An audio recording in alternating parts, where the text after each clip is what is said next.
Hey guys, it's me, Helena. Welcome back to Cosmic Compass. Today's episode is a fun one. A little nice reprieve from all the astrocartography, relocation, astrology content that we've been talking about lately. Little break, little segue here. Let's talk a little bit about astrological magic. If you don't know, there is a subgroup on the internet. There's a small micro community, little community in the astrology space. Astrological magicians. This is the magical occult field of astrology that not a lot of people know about, but it's time you know about it because I am someone, I don't like to gatekeep, okay? I got Jupiter on my ascendant. I just want everyone to be happy. I want to give generously. Got a Leo moon on the midheaven. I just want everyone to be in places they thrive, to live their life stories to the fullest, to have all the abundance, all the success, all the happiness. I want you to experience everything that this amazing life has to offer. And one of the things that I've been getting really into in the last 2 months, and let me tell you, it has made a difference in my life. Astrological magic, specifically astrological talismans. A couple months ago, I met up with a friend, and this friend of mine told me about this using astrological talismans to bring about energy in your life and to have a greater connection with the planets and what they symbolize. When she first told me about this, the first thing I said to her was, I don't know if I believe in any of that. And it's so funny. I laugh at myself a couple months later because for me, astrological talismans have worked its magic in my life, on me, within me, on every level.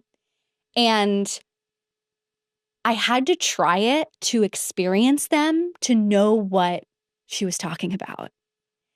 Astrological talismans are essentially objects that hold this power of the planets.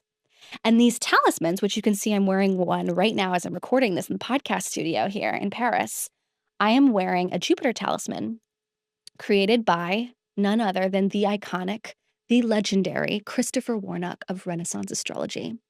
He is the leading expert, the leading person in the astrological magic space. And he makes these talismans. And this one I have on right now is a Jupiter talisman, and it's super rare. Can't get this one made until 2030, November 2030. I can't get this exact talisman made again. And it was created in 2022 when Jupiter was at its peak spot. And this talisman, when I wear it and I consecrate it and I connect with the energy and bring about the spirit of Jupiter in my life, it brings me wealth, success, wisdom. February 12th, 2022 is when it was created. So my friend told me about these and I was skeptical at first. I read the testimonials on Christopher Warnock's website. I bought myself 2 and then I got a 3rd one. The first one I got was this Mercury talisman, Mercury Kazemi. Powerful and beautiful. And it brings about success, knowledge, wealth, and the esoteric arts. As an astrologer, as a messenger, a translator of the cosmos, thought Mercury was the perfect first talisman for me. And I work with Mercury every Wednesday. I pray to it. I light some candles, some incense. I set the altar. I have a little altar space in my living room. I pray to it. I read the prayer that Christopher Warnock has written and given in his little guidebooks. And I bring about mercurial themes in my life. And let me tell you, the results I've had have been insane. More sales, more increase of money, more just things happening more passively. It's like I'm not even working harder. It's things are flowing to me more. Now, I will say I do have pathways for money to come in many different sources. So it's not like I'm just sitting waiting by the phone and hoping something will happen, right? I've done the work before for these different pathways or avenues, ways that money can come into my life, many different streams of ways money can come in my life so that I am supported by the universe and by Mercury. Mercury in astrology, a lot of people don't know about this, but Mercury rules commerce. Mercury rules marketing and sales and messaging and writing and speaking and helps with astrology. So I wear this every time I have client consultations. I wear my Mercury talisman. I got the Jupiter talisman, which I love. A lot of cool stories with this one. Maybe I'll make a whole episode on my stories of what's happened to me. And then later on, I got the Sun talisman. Now, I was concerned about getting the Sun talisman because I do have an afflicted sun that has some challenges to it. But I decided to go for it because it brings about achievement and visibility, public success, and more PR opportunities. And the main thing I've noticed about these talismans, there's been so many results I've had externally in my life. And again, if you're interested in hearing my full story of things that have happened to me with these talismans, I'm happy to make a whole video talking about all the specific things that have happened internally and externally. But the biggest thing I have to say is every time I wear these talismans, a new energy overtakes me. Jupiter energy, confidence, enthusiasm, generosity of heart and spirit. When I wear my sun talisman, I'm so confident nothing can get me down. And I'm happy to like show up and put myself online, even on the days that I don't want to. The sun encourages me to put myself out there with total confidence and conviction. And then my Mercury talisman, it's like the words just flow more. And there's just this ability to bring about more mercurial themes in my life and sales and opportunities. And so I wanted to say all this at the beginning of this episode because we are about to meet with Christopher Warnock of Renaissance Astrology. I'm so excited to have him on the show. My intuition told me to reach out to him. I sent him an email and he was happy to come on. So iconic. I'm so honored to have him on the show. I want to read his bio before we get into the episode. Christopher Warnock has been a traditional astrologer and Renaissance astrological magician since 1998. He has been called the father of the traditional astrological magic revival and the elder statesman of astrological magic. Wow. With John Michael Greer, Mr. Warnock translated the Latin Picatrix, the most important grimoire of traditional astrological magic, and has written and published many books on astrological magic and traditional astrology. He also teaches astrology and magic courses and offers authentic astrological talismans. Before we get started with today's episode, get yourself a nice cup of tea, settle in. This one's a long one, but it's filled with so much nuggets of wisdom, helpful knowledge about magic, philosophy, astrology, ancient astrology, and for any of you astrologers out there, how to become a successful astrologer, how to build a business that you love. And by the way, I just want to say, I was not gifted any of these talismans. I bought them with my own hard-earned money, and I don't get an affiliate code or anything. I just bought these, loved them, saw results in my life, and then reached out to Christopher Warnock to have him come on my show to talk about them because I just feel like, why keep this a secret? Why not share all of my tools with you so that you can have the most abundant, thriving life of your dreams?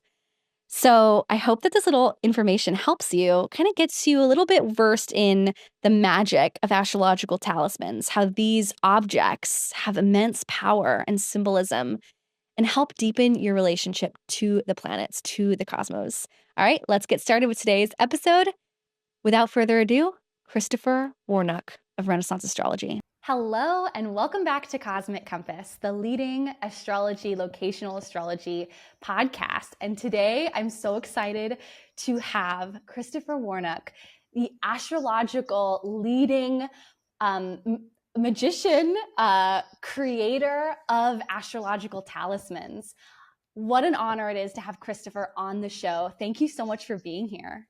Oh, thanks for having me. I really appreciate the chance to talk to you and talk to your audience. Yeah.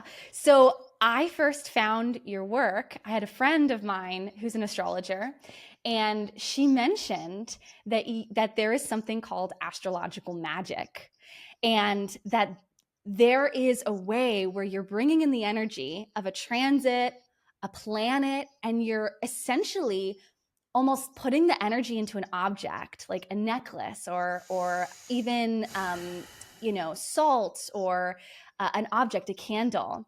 And I was so fascinated. I ended up buying 3 talismans from you, and it is incredible what has flowed into my life since getting them. And I've been telling everyone online, YouTube, Instagram, all my clients, I'm like, you guys have to get an astrological talisman from Renaissance Astrology. I have just had a lot of luck, opportunities, even just people noticing me more, stopping me on the street. I remember when I first got my Jupiter talisman, a huge gust of wind came through my house, and it was a very sunny, chill day, no wind. And right as I'm saying the prayer, with this Jupiter talisman, this gust of wind came, knocked over the Jupiter card with the beautiful illustration on it. And ever since then, I've had more just income, abundance, opportunities, people reaching out to me. Just so much has happened in such a short amount of time. Even on the days when I feel like I don't know what to say, or I have nothing to share online, or I don't know what I'm going to teach tonight, or something like I get brain fog. I get my Mercury talisman that I got from you. And it's like the minute I say that prayer, I light the candles, I do the sage, I do that whole process. It's like I have things to say. It's incredible. And so, what an honor it is to have you on the show and to talk about your journey. How did you get to where you are? How did you begin your journey with talismans? So, actually, I have a kind of a lengthy explanation of this if people are really interested in my thing. In my book called The Celestial Way, which is I wanted to write a book about how you could use astrology as part of a spiritual path, and because a lot of times spiritual just means good. So, I mean, concretely, how can we actually use astrology and astrological magic? So I did want to, gave a lot of details. So basically what happened was that, I mean, like most people, I mean, I grew up in a suburb, and I had completely in the view of science, and everything, nothing exists except matter and energy. I mean, this is the worldview that we're all coming from. And so sort of spontaneously when I was probably, after I got out of law school and I was in Washington, D.C., sort of just became a spiritual seeker. And what that is sort of the stage where it's like there's this huge buffet of stuff out there and you can sample it. And so that's what I read a lot of stuff. I was an armchair. And then I started to kind of participate in things. I got involved with Sufism, with an Iranian Shia order.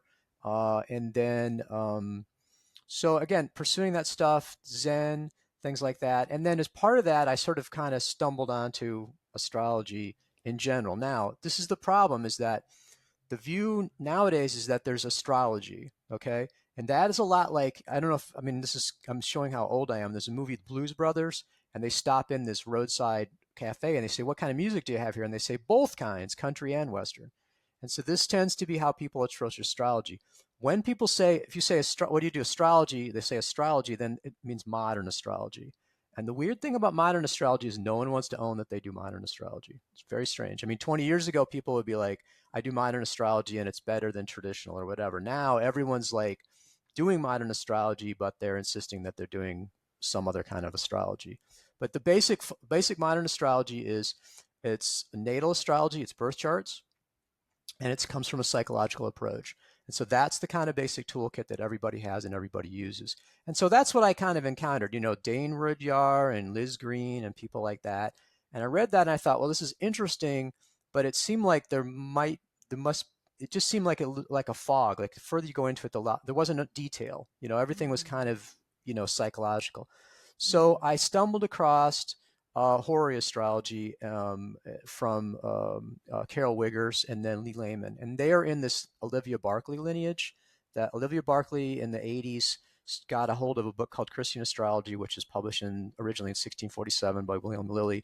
It's most important horary text. And so Olivia Berkeley started studying and working with that. And then she taught, they said, Lee Lehman and Carol Wiggers, and then I work with them. So I was able to learn this, basically what I call medieval Renaissance astrology, from people that had taught it and practiced it. And so that was kind of the beginning of, now horary astrology is very, very focused on prediction. And so you ask a question, and rather than using the birth chart, you use the time of the question. And it's the time that the astrologer receives and understands the question. And so this is where the energy stuff breaks down in terms of, there's lots of different sort of modalities or explanations for things. Most people, and as you started off talking about energy, most people conceptualize how astrology works as being energy. And that's perfectly good as a model. There's not, in my view, one correct answer, but there are alternative models to that. So one for horary, and this is very ancient, again, you can go back and look at Plotinus, who was a 3rd century Neoplatonic philosopher, and he has the Aeneids, which he wrote, talks about, are the stars the direct causes of things? He says, no, the stars aren't the causes. Everything is connected. Everything is one great unified being. And it's a bit like looking at your skin and seeing it's yellow. You can tell you have jaundice, but the yellow skin is not causing the jaundice. So in other words, everything is connected to everything else. And you can read in the heavens, the cycles are very obvious. You can see the underlying spiritual cycles that are also affecting things on earth. And so this is a different way, because if you think about it, typically when people think about how does astrology work, well, when you're born, Saturn was at a certain angle and it was beaming energy at you, and it goes through a transit. And Saturn's messing me up, he's afflicting me, and I have to do something about that energy. And Mhm. that's perfectly reasonable modality and understanding how to do it. However, it doesn't explain horary very well, because horary, how does the time of a question give you such accurate answer to that? And so that, again, my view of that is that the model for that is that everything is connected. Everything is not energetically connected. So think of it this way: if Mm. you got two clocks and both are on the same time, one has hands, and when the hands get to 8 on that clock, the bell on the other one rings. Okay, there is no direct causal connection between them, but they're cycling together. Okay, so that's another possible modality. Now, what's funny about that is when you switch to astrological talismans, again, most people are thinking them in terms of energy, right? And Right. so the problem with that is that it's completely undetectable by science. Right. So there's It's no true. possible, if you say, and again, I saw this thing about crystals, and they're like crystals, they're used for quartz, everything. Quartz, they have energy in them. They're used for watches, and that's how it works, except it's totally undetectable by science. So this is a little bit of a problem for the energy modality. And so basically people say, well, it's a kind of energy, but it's not detectable by science. Again, perfectly reasonable explanation. It's a model. The model, again, I use for astrological magic. You'd think, okay, well, the horary model, everything's one big being. The model I tend to use for astrological magic is the spirits. That you've got these disembodied spiritual beings, and they're the ones that you're doing it. So, for example, when I look at a talisman, and again, the way people think of talismans are, it's like a battery. And so it's this dead material object, and you charge it with this energy, okay? And Okay. then you have to wear it, and you have to wear it next to your skin. And everyone says that. I don't know why, but that's people I was asking. Do I have to wear it in the shower? You know, can I take it off? And I'm like, well, again, it depends on what if you're coming from a model of an energy model, then it makes sense. Yeah. My view of it is that it's more like a rosary. Okay, so the magic is not in the talisman, and again, I'm not saying I'm right. I'm just saying this is an alternative way of looking at it, an alternative Yeah. model. Is that what you're doing when you get a talisman? Is that you're almost getting like the cell phone number of the celestial angel, and so that it's made at a particular time that's strong for them, it's appropriate for them, it's respectful to contact with the time. The talisman, in a sense, freezes that time, but it's a way of getting in contact with them. And so the magic isn't in the talisman, it's really just a means of connection to that. So again, if and that also, I only deal with angels. Okay, so people are very, very frightened in this area. It's one of those Oh. things. It's like the church or the conditioning or whatever. I mean, people are fine about like microplastics and electromagnetic radiation and driving your car where 40,000 people a year die, but they're scared to death. I had someone asking me they were scared of a Venus talisman, and I What? said, well, really, what we're dealing with me as angels. I had nothing to Yeah. do with any malefic spirits. Generally, the worst that happens to people is nothing happens Yeah. you know and so um so essentially what you're doing, again, I call it devotional practice, the devotional approach, is that you're using the talisman as a means to connect with and then form a relationship with these celestial angels. And so you could do a paper talisman. You could just invoke them. I have various devotional practices that I do. For example, what I call the daily planetary practice. And so each day of the week, the days of the week come from the planets. Okay, Monday's the moon day, Sunday's the sun. I mean, this is the origin of the week. And so every day I do a quick invocation of the plant that rules the day. So it's little light a candle, light some incense, and then I have a very quick, short thing that I do. But I've been doing that for 20 years. So this is a way of, again. So that the election is just planetary hour, so or planetary day, which is not a very strong thing, but you're repeating it. So it's low intensity, but repeated over a long period of time. Whereas a talisman is super high intensity because it's got, when you do a full chart election, for example, the sun talisman that you've got, that would have been Yeah. made with the sun either rising or culminating, which is the most powerful points on the chart, sun Uh-huh. in Leo or Aries, which is either by sign or exalted, and then the planetary hour of the sun, as well as not being afflicted. And Yeah. so that only can happen about 8 times a year, and then typically you've got afflictions and stuff that come into it. So occasionally you have periods where you can't even make a sun talisman. We had periods Wow. where a whole year we couldn't make Mercury talismans because it just didn't line up. All the factors didn't line up. Now, the thing about that is that's very high intensity.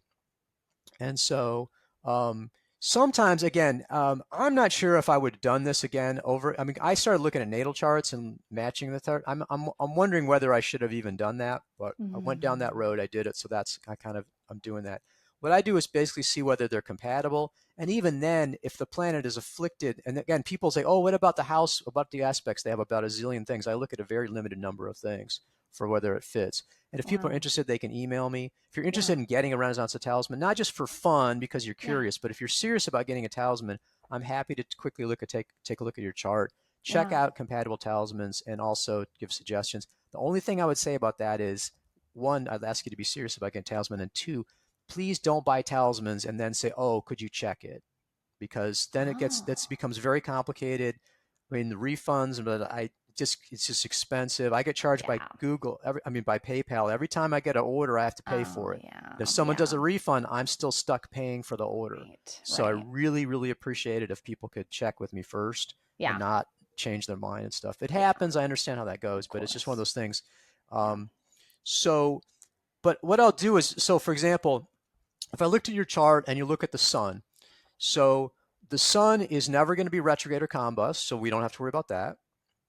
And then if the sun is in Leo or Aries, which are the exaltation or the sign, sun is, you're really already compatible with it. It's sort of like you're preset to have a good relationship with the sun. If Wow. the sun is in Libra or Aquarius, which are the detriment of fall, then it's a question mark. Okay, it's not a disaster. It's not going to, your head's not going to explode, but we just have a question mark. Any other Mhm. sign that the sun is in, Gemini or Taurus or whatever, it's fine. So that's the methodology. And I don't look at houses. I don't look at anything else. I don't look at aspects, only the other stuff, sesquiquadrate the galactic vertex or whatever you're looking at for And predictive astrology, are you right? talking about when you pick the chart for the No, no, talisman, or no. are I'm you talking talking about about the your natal birth chart? chart. Your natal Yes. chart. So Is it someone compatible? who's, Is it yeah. is it's sort of like if you think about your relatives. You have this great uncle you always get along with really well, right? And if you go Hmm. over to him, you hang out with him, you're going to have a good time. You have these other, like this cousin you never got along with. Oh, you've always had a bad Hmm. relationship with a cousin. And the other people are fine. So this is what the chart is kind of giving you in Hmm. terms of your underlying, my model, right? Yeah. Again, I'm not doing an energy model or anything like that. I'm just saying Yes. it's sort of like your relationship pre-existing. Now, here's the thing. What's the question mark ones? So let's say you got Sun in Aquarius, right? So you're like, oh no, if I get a Sun talisman, I'm going to die instantly. No, because Mm. I've had plenty of people that got talismans of planets that were afflicted in their chart and they had got great results from it. So what I do is I'll do it like an I Ching. Other people will do like a pendulum or tarot or something like that. And then that's the best way to really kind of finalize it. The other thing I would say about it is people are always coming to me and saying, "What's the best talisman for me?" And I said, that's like asking what's the best vacation. Because what are your goals? Like, do you want to lay on the beach? Do you want to Yes. sightsee? I mean, the best talisman is going to depend on what you're looking for in terms of your goals. And then, for example, you Hmm. say, okay, so sun. Sun is great for really a celebrity. Instead of being called a star, should be called a sun because the sun quality has Mm. that. That's really the strong sun is like a celebrity.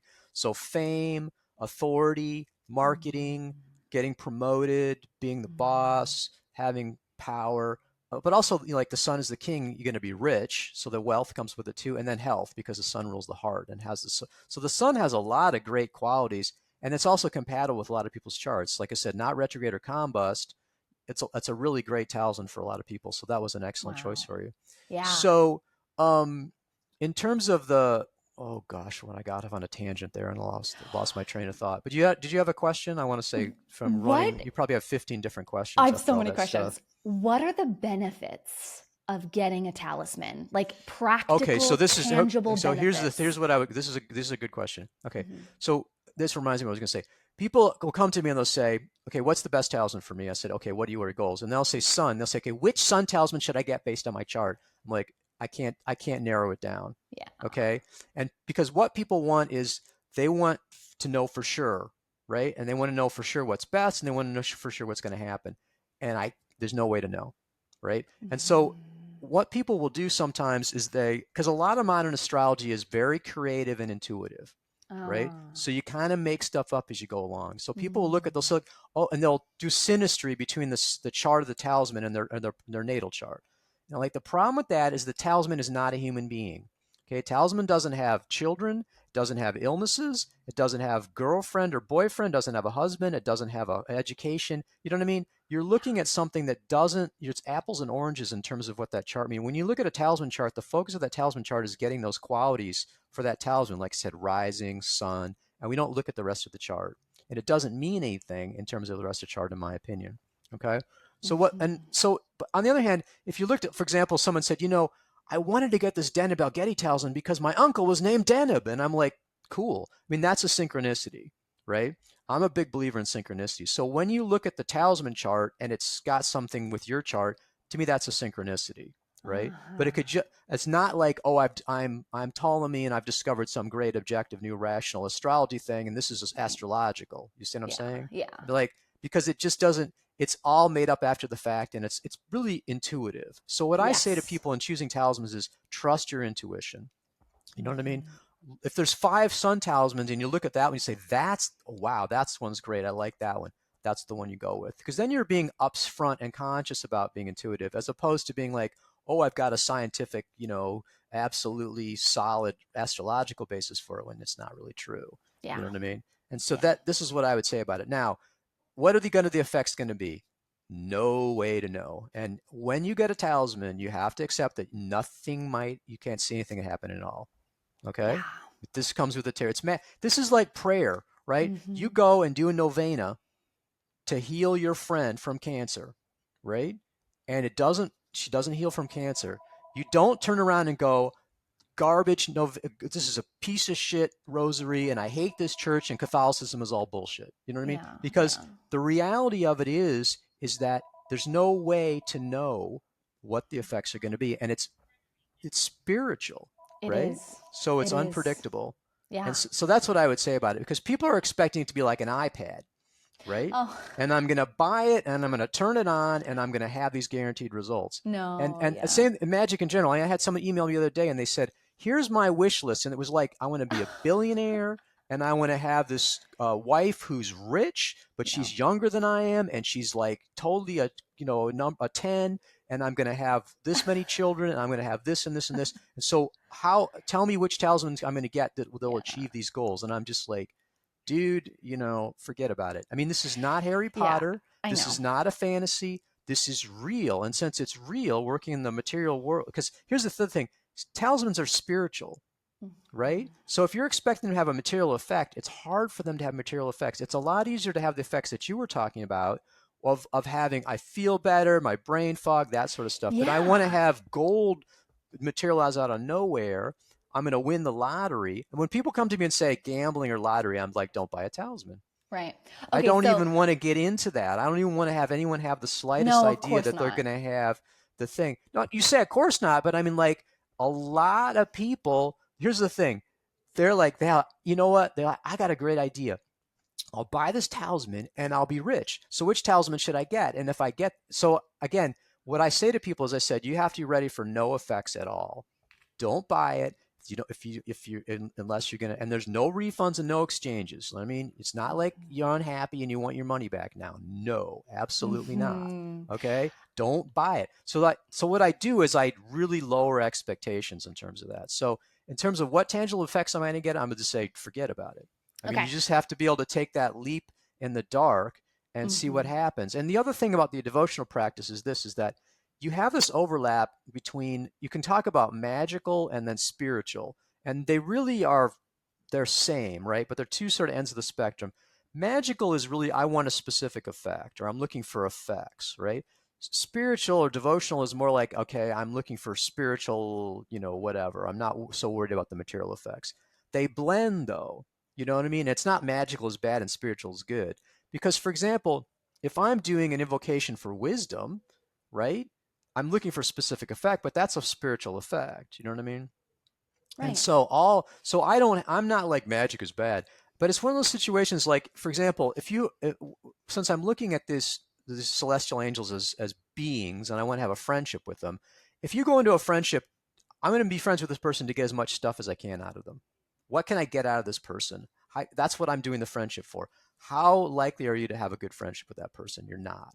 On the end, if you go into it and you're like friends with a person, you can have a lot of benefits from that. But you Yeah. can't have that as your primary goal and expect to get that necessarily if that's your approach. You see what I'm I saying? So I I'm not saying totally. there's anything wrong because again, there's plenty of people doing lots of different kinds of magical stuff and trying to get specific effects. And again, Mhm. I don't Right. because people come and oh, spiritual's good and I don't want to do, I'm going to do spiritual. I'm like, it's Yeah. not bad, but at the same time, it's sort of like I've had a tremendous amount of material benefit from talismans from not being focused on having it's like a Zen thing, not having being Right. focused on it. So that's Right. what I would say is that my approach is only one possible approach. And Okay. everything I say today, I'm very opinionated, I'm very forceful in my stuff, and I have these strong opinions. It's I love just a it. preference. And I this love is it. the pitfall that everyone's falling into. Yeah. Okay. The pitfall is there's only one approach, and it's my approach. And everyone Mhm. who doesn't, in particular with talismans, will say, if you do it, don't do it my way, you're going to die. If you don't do it my way, it's not going to work. That election's Mm. bad. And I had people coming and looking at the see none of the astrological magicians who sell stuff anymore. Nobody puts charts up, and you know why? Because people get on this thing, they look at the chart, and they bitch about how the chart sucks. Yeah. Okay, and it's like I could do that to anybody. I used to have on my group, I'd say, if you want to complain about an election, the only way you can do it is post a better one. And they would post and it would always be worse. And I'm Okay. like, when my Yeah. students get to doing talismans, they tear their hair out.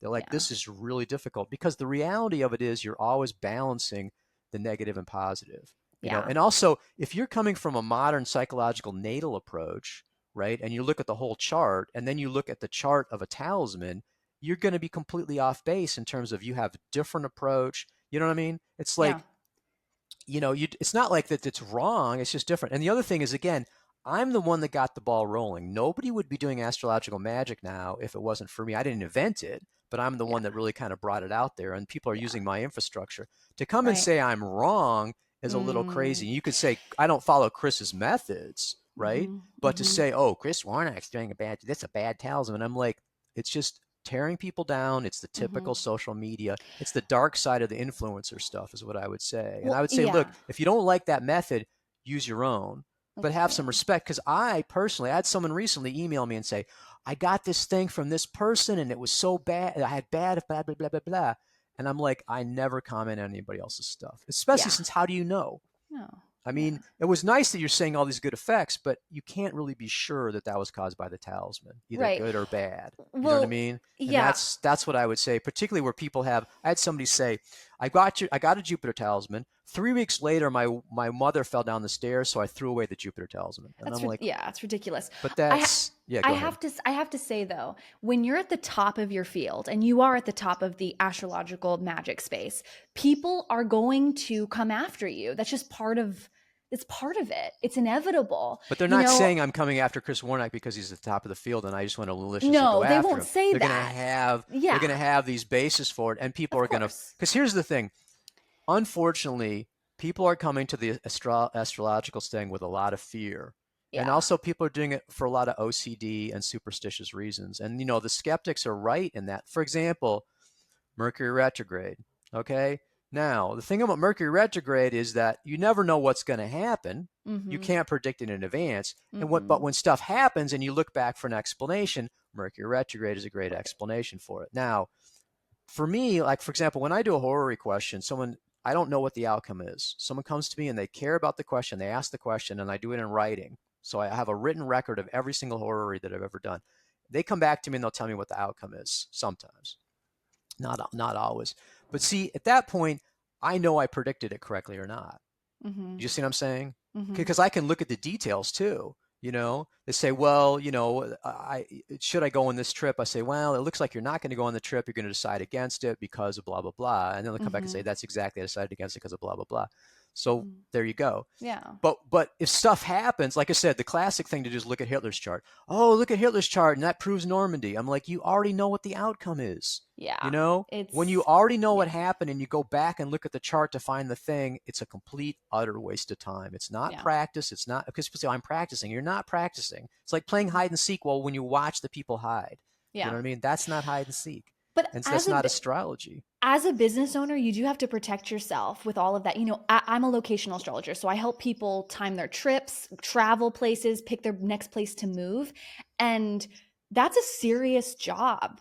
And there's a lot of consequences with that. If someone moves and they don't like the place, they'll come blame me. That's part of it, a lot of Well, it. you And just have to lower their expectations and of tell them that in course, yeah. advance. And that's what I This is like do. what I would say about it. This is that there's a lot of here's how I think of astrology. If you think of Yeah. astrology as being the heavenly cycles are really clear. You can go 10,000 years in the past and 10,000 years in the future and see when Mars and everything is. You can see all those cycles. They're very clear, so they're very useful indicators. And but the underlying spiritual cycles that they're reflecting, it's a bit like if you think of the spectrum, the electromagnetic spectrum, right? Visible light is only a certain part of the spectrum, and we Mhm. can't see infrared and we can't see ultraviolet, right? So Mhm. when we see the celestial cycles, we're only seeing the small band of all the spiritual cycles that are in play, right? So it can never Mm. be 100%, right? And the other thing is when people are doing modern astrology, which is psychologically based, it's not meant to be used for prediction. And natal No. astrology, even medieval Renaissance, is lifelong. So, for example, if you want to know what's happening, like, will I marry X? To me, the best tool for that is horary because Mhm. but see, the thing is, will I marry X is only going to tell you that. You say, well, what about Y? You'd have to ask a separate horary question. What about my finances? Well, as you asked about marriage, it's not in that question. You see what I'm Mhm. saying? I mean, Mhm. the natal is great because it's so broad, but because it's so broad, it can't be focused. And whereas the Mhm. horary is very focused, so it's not broad. You know what I mean? Mhm. Unlike the Harry Potter, where everything's magical and magical, I know Right. everything. It's instantaneous. So, So what are your thoughts to people like me? Because I got these talismans, I got three of the best ones. I picked like the best ones because I wanted to just go 100% and really commit to my practice of prayer and meditation with these planets and connection. What do you have to say to people like me who have these results? Because it wasn't I write just them that down. Here's what I it, do. Like, for example, algol, right? Algol, people are all freaked out about algol because as a predictive fixed star, it's bad, but it's a good protection talisman. So that's hard for people because people can't understand how something could be good for one thing and bad for another. It's all bad or all good. But anyhow, so algol, I had this happen when I first started working with algol. I had the weirdest electronic internet stuff. My like thermostat in my house blew up. I lost my internet connection in a really weird way. And I've had about 100, 200 people report to me that when they first started working with algol, they have power outages or internet outages. Okay. Now, not everybody, plenty of people don't have that result.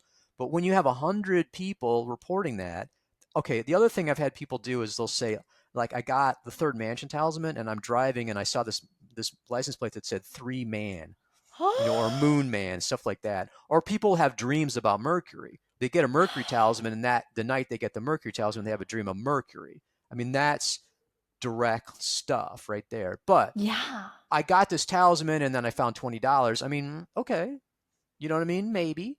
And I'm not, again, it's a business, so I'm not going to be of like, course. bullshit, you No. don't know what you're talking about with the good stuff. Now, Yeah. if people tell me bad stuff, I do tend to go bullshit, you don't know what you're talking about Yeah. because it's just like, because people get upset and they're like, you know, like people, like someone said, I ordered a talisman, I haven't got it yet, and the business has gone down. And I'm like, who knows what the fuck is Yeah, who going on knows with what that that is? It's your time. stuff? No, I people do the same to me. They move somewhere and then they lose their money. And it's like, well, yeah, you got Saturn in your second house hitting your Mars. Like, of Or course you're having whatever. poor finances. It's a I don't even know, timing but thing, that's what I would you say know? about that is I don't even know. I'm Right. just Here's the thing about astrology is that for the most part, again, a lot of, like you're saying, people come to me and they ask a horary question: when am I going to get a job? And Mm-hmm. I go back to them, I say, is it going to help you if I come back and say you're not going to get a job? And they're like, what? Because the whole point of that was for me to make them feel better. And I Yeah, had somebody complain exactly. about my horary casebook. They said there's too many negative answers in here. I mean, and you're not doing your job because you're supposed to make me happy. You're supposed to tell me what I want to hear, We're but no not one doing can magic admit tricks. yeah, but see, they don't admit it either. It's all unconscious. And so a lot of astrology is for reassurance and then for a Mhm. false sense of unknowing what's going on, Yeah. right? And you don't Chris, want to do predictive because that's going to be like horary. My clients are so brave because they're going to the oracle and they're getting an accurate answer. And a lot of times I'm giving them negative answers, and that's mhm. difficult to deal with because you're going to pay for it. It's important. You care about the situation and you're coming back and saying no. Yeah. And but the sophisticated people recognize it's useful to know what's going to happen. And if it's going to Yeah. be a no, that's useful to know. It's funny with relationship questions because people get a no and they'll do it anyway. I had somebody who got a no and said, okay, I'm not going to do it. And I'm like, what the hell's wrong with you? You know, it's just like, Yeah. but see, with relationship questions, what you do is like, you like, don't bet the bank on it. You know what I mean? Okay. This is what Yeah. I would say about it. I'm like, you kind of have that in the back of your mind. It's like your friends telling you, I'm not sure if this is going to work out. Go ahead and try anyway. You know, it's not something that's like a business proposition, a business partnership. Okay, you'd say no, but you can't be Mm-hmm. rational and coldly like Mr. Spock about relationships. But it's good to know that maybe it's not going to work out. You You know, you've been in don't business. move based on it. You've been in business for so long. When did you start your astrology I business? would Do you remember what year? say I have a talisman on my website. The only malefic talisman I ever made was a pest control talisman from 1998, and so I kind of put 1998 as what my like start. So I Mm-hmm. had my website was like 2000, and it still looks like it's 2002. The website, it's so funny because if it was 5 years out of date, it would just be you're lazy. 25 years out of date, it's a thing, right? I was joking. It's like an authentic Renaissance web. They would have done web design. This is a web design they used in the Renaissance, because it's Yeah. so old. But I mean, the thing about the website is that nowadays you can't even have your own website. You can't even do WordPress because you'd have to have a full-time staff to maintain your website, and it can only be 10 pages because you have to change it constantly. And so, you know, if I was going to do stuff now, like a thing now, I do Shopify, and you just Yeah. have to pick a template. But you can't. Yeah. But that means you can't have an 800-page website like mine. Now, it's Mm-hmm. a bit like if you were to get one of those 1920s phones, you know what I mean, with the dial and the kind of thing like that. If you put a modular plug on it, you could plug it in and you could use it on the phone system because it's backwards compatible. You couldn't do like any touch tone stuff, but you could dial Uh, people's number. That's the way my website is. It's HTML, so everything can handle HTML. I So think it's I think it's awesome though. I mean, it's you are a legend and icon in the astrology space. I think you don't need to have all the fancy what things. people You have is when I notice what people sell astrological talismans, this is what they do. They have this really flashy looking website. It's beautiful, right? And then they have about 10 pages, right? And then they have about 5 talismans, and most of them are sold out. Because the thing is, they're all going for the jewelry market, and they're doing the right. silver and gold and stuff, and you can only make a couple at a time. And I mean, whereas you look at my website, there's like 100 talismans on it. I mean, it's just like Mm, because we can do it because we're doing bronze. yeah. Now, all of a sudden, since yesterday, now Trump has fucked everything up. So it's like that I'm going to have big problems with the tariff stuff and all that. It may put a real crimp in everything Oh, because, I mean, Trump is just laying waste to small businesses. And so it's oh, just one of those yeah. things because my jeweler's in Pakistan.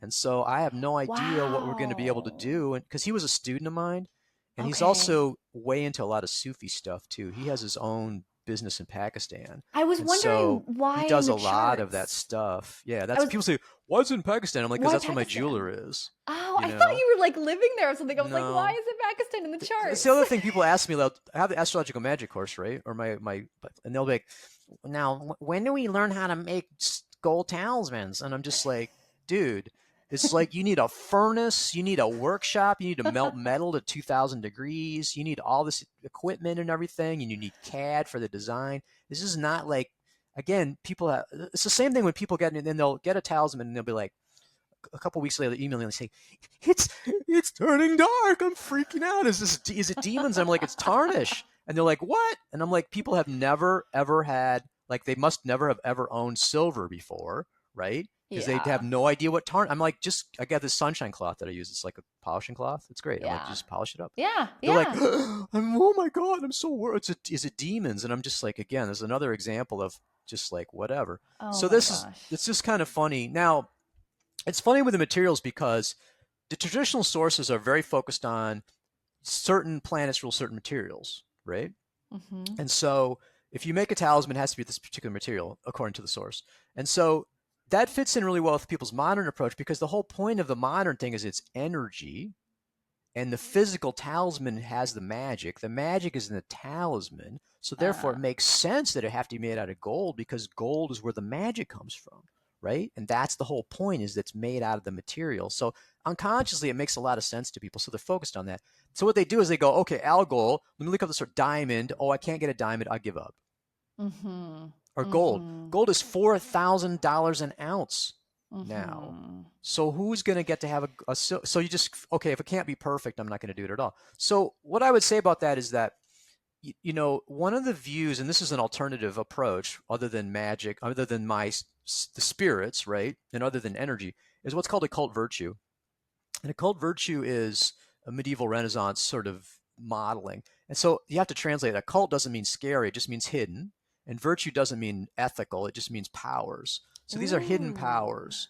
So if you think about the traditional approach of air, earth, fire, and water, right? You got the four elements. The Yeah. material things are all made up of combinations of air, earth, fire, and water. Okay. And not the physical, but this. So for example, fire is so like let's do it the other way. Earth is solid, right? So it's states of Mm-hmm. matter, right? Mm-hmm. Water is liquid state, right? Mm-hmm. Air is gas state, and then fire is a plasma state. So I'm not talking about physical, because physical Earth is going to have air, earth, fire, and water in it in terms of that. So it's actually very sophisticated. But so the occult virtue was outside of the elemental system. And really what it is the Platonic ideas, right? So it's sort of like this, the everything comes from the one, and it's undifferentiated in a perfect state and undifferentiated in the one. It then differentiates and is perfect in, you could say, the divine mind, archangels, Platonic ideas, archetypes. You think an archetype, right? Mm-hmm. Archetype Mm-hmm. never changes, right? Like you think of, like, say, fatherhood. I see fathers and sons, but you never see fatherhood. But that relationship is always inherent when you have fathers and sons, right? And Mm-hmm. so the archetypal, it's like Jungian. But see that, and the Jungian is like, where do the archetypes reside? Mm-hmm. In your mind, and the mind is physical brain, and the brain is physical blah blah blah. But I'm like, no, it's separate. You know what I mean? The spiritual does pre-exists before the material, and in fact it's superior. That's just the older view. A different model. That's what I'm saying. It's not saying it's correct, it's just different model. I'm throwing this is like a fire hose of information. But anyhow, I love so it. occult virtue diffuses then from, say, from the celestials and to the celestials. So, and then it also appears in like sigils and symbols, planetary squares. If you've heard of like a magic square, Mm. ratios. Mm-hmm. Sorry about that. No worries. Um, and so one of the ways to really embody occult virtue very powerfully is to use images, and is to use sigils, and to use symbols. And the weakest manifestation of occult virtue is in the material objects, right? So, for example, if Ah. you have a gold jewelry, that's got the sun in it, Uh-huh. right? But weakly, as Uh-huh. compared to a sun talisman made out of bronze, or even a paper sun talisman, because that was made at a time that was super focused for the sun, and you're getting Mhm. that timing that's more Yeah. powerful. See what Yeah. I'm saying? And so Mm-hmm. again, there's a guy named Thabit ibn Qurra. He wrote a book called Imaginibus. He's a Haranian Sabian, traditional source, and he said, you know what? You don't need to worry about the materials. Make it out of whatever you want, but make Yeah. sure you get that timing right. So this is a minority approach, but it is a valid approach within the tradition. Okay. And now, obviously, what I would say about it is the combination of things brings the quote power. So, for example, you've got the timing, and you've got the consecration, and you got the materials. And so you could, varying terms of it. Like I said, if it's just gold, it's not going to be that powerful, right? Mm-hmm. If you make it out of gold at the appropriate timing and you consecrate it, that's going to be super powerful. But if you do bronze and you do it the timing and consecrate it, it's still going to be powerful.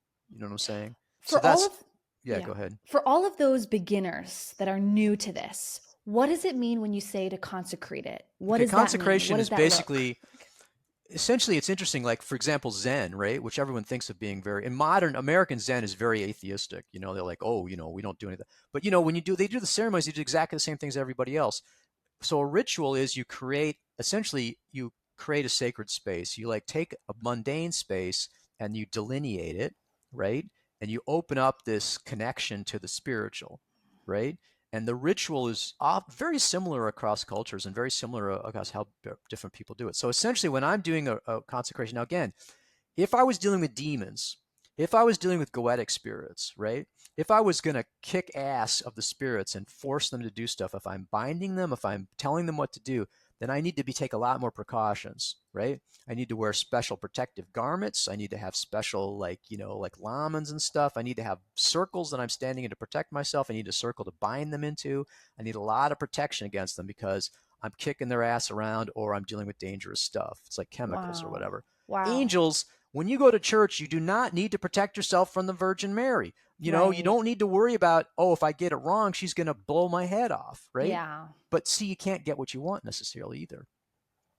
This is the difference. When you're dealing with angels, again, if I could push around an angel, it's not a very powerful angel, Mm-mm. right? I cannot Mm. command the actual archangel of Jupiter to do what I want to do, right? I'm not have in any way, shape, or form, any reality, am I as a human being going to be able to do that, tell that being what to do.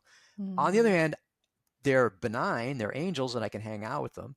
And so it's basically sort of respect, right? Yeah. So the candles and incense, again, people like will have, what I do with incense, I use stick incense. And you can do the specific incense if you want, but it's, again, not a disaster. People get all freaked out and then they can't get the specific rare incense, so they don't use it at all. I mean, just use stick incense. And stuff is like this long, I'll use like an inch of it because I Mm-hmm. have it, and I just break it off and just light it, and then I have a candle. And I use white candles for everything, right? I mean, Beautiful. I do so much ritual. I mean that I have so many. I use white votives. Now, if you want to use a specific color, you can do that too, but you don't have to. And you You know. can't get it wrong, right? I mean, Well, you like when can get it wrong. It's possible to get oh, it wrong. well, because when I was doing, I got my white candles, my yellow candles, my incense, but I didn't get the white paper in the little Yeah, but manual that that's we're different. given. What I'm talking about wrong is that, again, we're modern, so we have no experience with spiritual stuff at all. I mean, if you're Okay. Catholic, right, you Yeah. got kind of a sense of what it's like to that's what Catholic stuff I follow, Zen stuff I follow. You know what I mean? That's my template, right? You can get it wrong by being disrespectful, Oh, yeah. right? You let your dog like jump all over your altar and it's all muddy. You know what I mean? Mm. You're like Mm. you know what I'm saying? You're acting in a disrespectful or inappropriate way. That Right. would be getting it wrong. But it's not like, again, if you're dealing with demons and you make one mistake in the invocation, then they jump all over you, kind of thing. I don't know. I don't deal with demons, but I mean, that's a possibility. I mean, I don't know. I mean, then people Mm. are more worried about it. But again, like I said, the idea of, you said I did a novena to Our Lady of Guadalupe, and I left out the last, Our Father. So, oh my God, they're just gonna kill me. I'm freaking out. What am I gonna do? Like, don't worry about it. But and if you went down there and you were like all dirty and you like just like mad and everything, and you were like doing all this stuff, then that would not be appropriate. You know what I mean? And you're Right. probably not going to get results. Whether or not you're going to get hellfire on you, probably not. But you know what I mean? It's Well, like, disrespectful to act like yeah. that. So it is possible to get it wrong, but Right. you don't have to worry about the details of the stuff. And what happens is that um, Mm-hmm. the I get so many it's so amazing. My students, or customers will email me their altars, and it's so amazing because they do such a beautiful job of setting them up, and then everybody gets to exercise their creativity and inspiration. And so my focus is on, for example, I was doing the daily planetary practice, and it comes from Picatrix originally, right? And it's long. It would take you like 15 minutes to read that, or 30 minutes to do it. It's so long. So I just distilled it down to like a half a page, like a 5 point, like a folded page, like a half a Yeah. page. Because Yeah. I'm like, it was driving me nuts, Yeah. to do. But so I do a short one and it doesn't drive me nuts. You know what I mean? Yeah. And so Yeah. I want to be and again, it may be you do it and you don't feel anything, but ideally you want to feel uplifted, you want to feel inspired, you know what I mean? And it's like, at least you don't want to be going away going, I hate this. Mm-hmm. That's not the attitude that you want to be. And so distill it down, and, make sure it's practical. People say, well, I have to have a permanent altar. You can, no, do temporary, set it up, whatever. And it's just Mm. like, but don't worry about it. That's what I basically say about it, is it don't, be Yeah. respectful. Don't like let that go to the point where you're like just letting it go, but just don't worry so much. Yeah. You know what I mean? And it's Yeah. like, you know, um, that's a modality. Again, like Japanese, because I did a lot of Japanese stuff. They love to have, like, you'll have these pictures of like your family altar, your butsudan for the Buddhist, or the kamidana, and you can see right behind me, above me, that's a kamidana. That's a Shinto altar. Ah. And there's a very specific way of arranging it, and a very specific way there's a Japanese like to do it that way. You know what I mean? And so if you're Japanese, now, not the younger ones, because the younger ones that I was in touch with were much more free form about it. But like older Japanese person might be more comfortable with exactly having this particular thing. But I'm coming from a more flexible, from a Western thing. And like I said, Yeah. the younger Japanese people, the ones I was hanging out with, like, I used to go and lecture there. I've been to Japan 5 times. And Wow.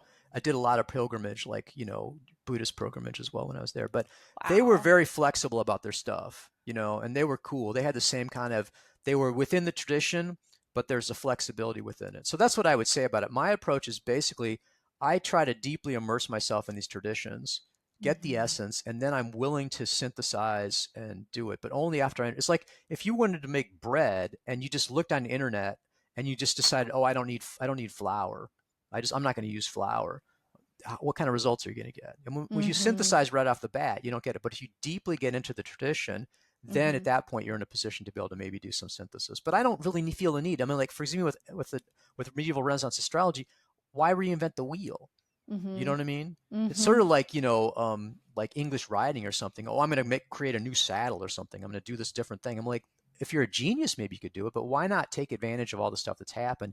At the Yeah. same time, once you've mastered it, then you can have some variation within it. What's So your favorite talisman that you use and that you have and that you I don't connect have with? one because I am a celestial priest. I am beholden to all the celestials, right? Wow. And so the other thing is my focus is now I have talismans that are sitting on the altar, but my focus now is more on like I said, the daily planetary practice. I also have some fixed stars that I do every day.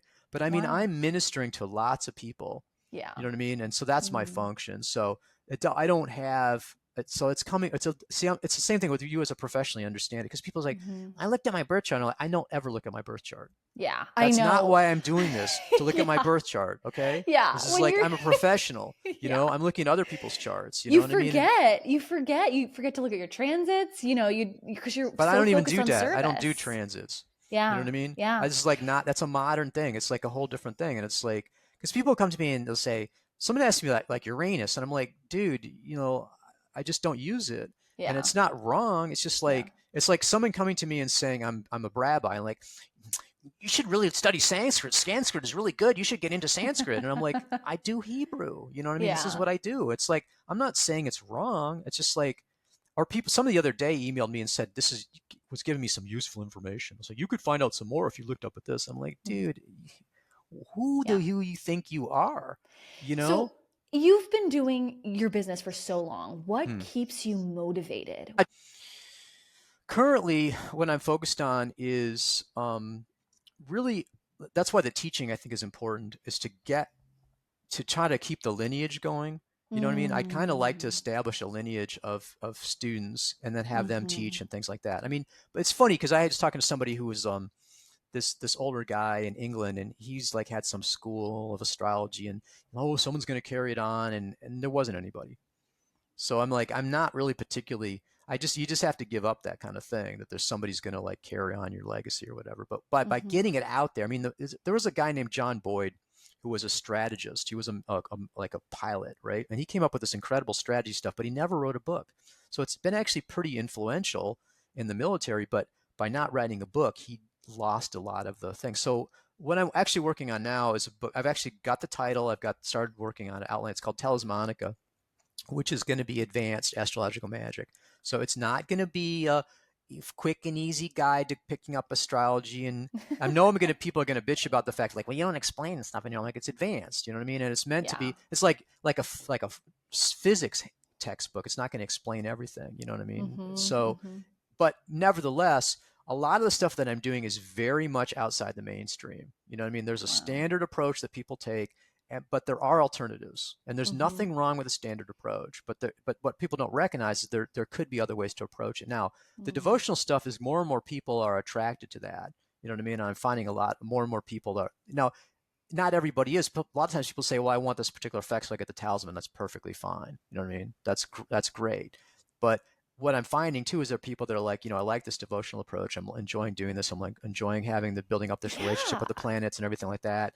And so so that's kind of built up on its own. But stuff like planetary charity, they have it in Vedic astrology, but I thought, that's a great idea. If you have a planet afflicted in your chart and you want to help with that relationship, you do this charity. So what you do is you find a thing or person or activity ruled by that planet and you make a donation to it. So Saturn is easy. Homeless people all over the place. You want to find a homeless person in most places, that's really easy to do. What you do is you make a vow and you do that consecration at an appropriate time, like Saturn planetary hour. And then you say, for the next 7 Saturdays at Saturn hour, I'm going to make a donation to a homeless person. right? And then you keep that value. You don't make it and blow it off because you're too busy. You make sure you keep that. But that's a Mm-hmm. good way, very low intensity. No matter how afflicted the planet is, you're not trying to get you're not trying to get anything from them. You're totally doing it for the you know what I mean, for positive reasons. So it's a really positive way of doing it. So you can, But anybody can do planetary charity for any planet. But if it's afflicted, it's nice to kind of work on that. So you say, how can I work with Saturn? And Saturn's in Aries and retrograde. And I'm like, okay, well, you can do planetary charity. But I even do the daily planetary practice because it's just planetary hour. I mean, my uh, Mars is retrograde, and I don't have any problem. I've never had crazy, horrible problems with Mars because right. of that. Yeah, Um, I mean, I was on the fence about getting this sun talisman because I have my sun exactly opposite Pluto. but see, I But don't even then look at that.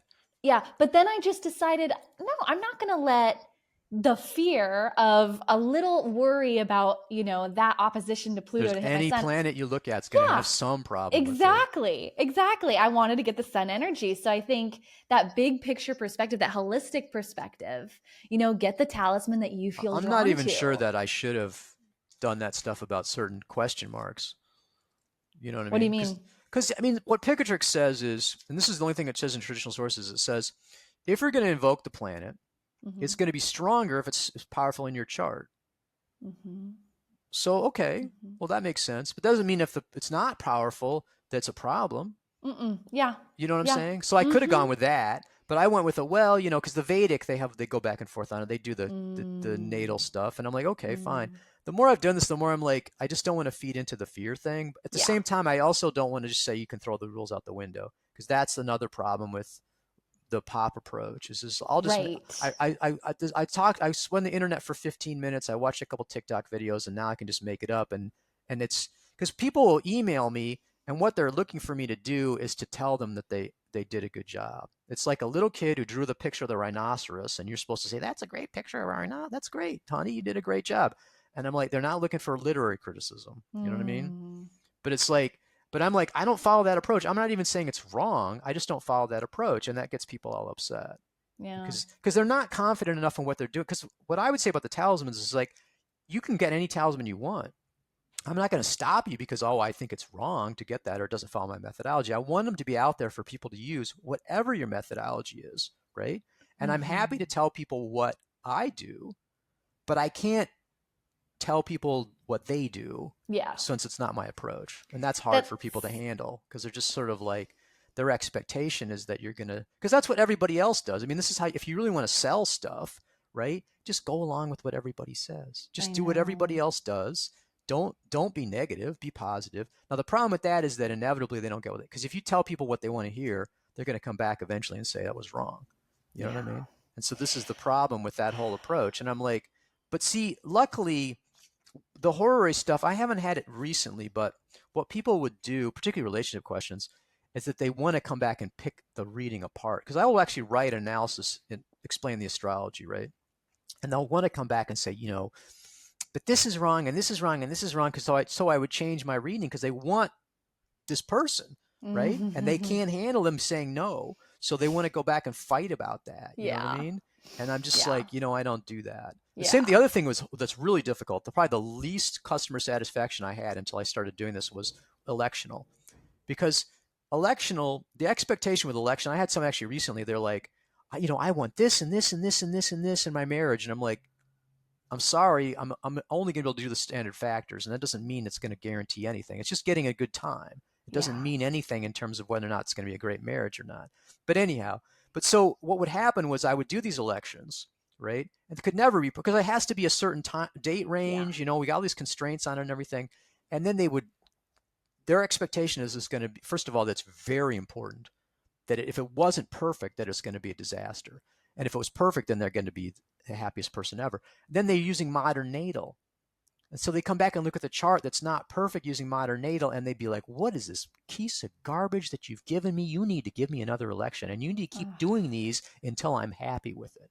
And I'm like, so what I Mm. had to say to people, I have this long disclaimer, and I'm like, Yeah. look, you have to trust Yeah. me. Yeah. You You know what I have mean? to. Yeah. Put yourself in my hands. What I'm going to be doing is different from what you're used to, and I'm not going to explain the chart because that's what they do. Can you explain this to me? I mean, this piece of shit that's a piece of garbage, you have to justify why you did it. Because if it's good, they don't want an explanation, right?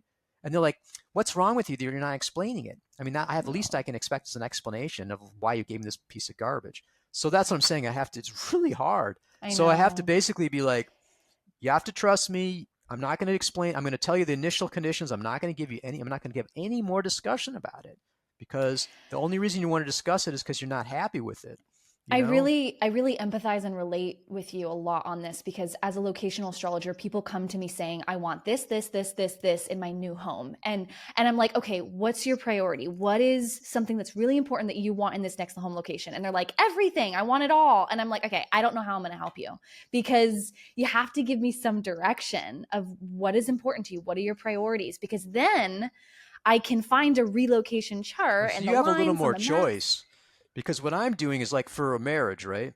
Yeah. So basically, the fact this is just a little arbitrary in terms of that because there's a lot of because you look at some of like the electional stuff and they'll have 50 factors are supposed to be in it. They'll listen. Well, this guy says this and this guy says this and this guy says this. You can't do that. You have to pick and choose. So you have to kind of optimize. So what I do is I want Venus strong because Venus is a natural ruler of love. Yeah. If Venus is strong, then I need to get the first house and the seventh house rulers. So I just make Mm-hmm. Venus the first or seventh house ruler. So I've already got two birds right there. And then I need to have Venus dignified and Mars dignified. Okay. So that's it, basically. And it can't be at 3 a.m. I mean, I tell people, that's the other thing I tell people. I said, I will not do an election where you're saying, well, it can't be Tuesdays and it can't be at 1 o'clock. I'm like, you have to open your schedule. You tell me the next 30, whatever, the next 30, 60 days or whatever, and it's 24/7, right? And I'll do my best, but I cannot, it's impossible for me to work when you're Yeah. telling me that, oh, my schedule doesn't fit my schedule. Yeah. And so what I have to, I'm stuck basically. I've got this date range to look at and I've got a certain number of things. Can't really do anything other than say what. Now, typically it's amazing how I'm able to pop stuff up for people. I mean, I was doing marriage ones recently that were great. I was like, wow, I can't, or business ones. I was like, now business I would do first for any election, the first house is the user. So the rule of the first you want dignified in essential dignity. And then Mm-hmm. second house is money and 10th house is, marketing, success, and career. So Mm-hmm. if you can get Mm-hmm. first, second, and 10th Mm-hmm. dignified, I'm like, those are great. And that's what Beautiful. the wealth talismans are. Like a house-based talisman, that's the same thing, first, second, and 10th. And Cool. those are really hard talismans to do because typically maybe four factors, those you'd be doing like 10. So those are Mm-hmm. really, when my students get to that, they go nuts. They're like, Yeah. these are impossible. So it's like, that's what, again, try to do it yourself and then see how it goes. And again, Mhm. if you don't like it, you don't have to buy it, but you don't need to be like pitching a fit about it or whatever. So Yeah. it's just you understand because you actually because I've been saying this recently, don't be a customer. So don't be a Mm. customer, you know, because a customer is not true. I mean, like I said, I would say 90% of my customers are amazing. It's great, but that Mm-hmm. 10% I know. really causes difficulty, and I know. they're expect because the whole Amazon thing, you can send it back if you're not happy, and and you're catered to, and all this sense of entitlement stuff. It's it's a manipulation Yeah. because the reality of it is that Amazon, if you return too much stuff, they're going to cut you off, right? Yeah. And the sales, oh, I got a sale, I got a discount. That's because they're ripping you off on the regular price. You know what I mean? Mm-hmm. They're still making a profit on that discount stuff. They're just conning you. And so all that stuff that people get, they're not understanding that they're being manipulated. But it puts people, I mean, the return level, I think, is like 30% for internet. I mean, that's Mm-hmm. such an incredible cost to Yeah. the merchants and to the environment because people You've just like, I can send it back.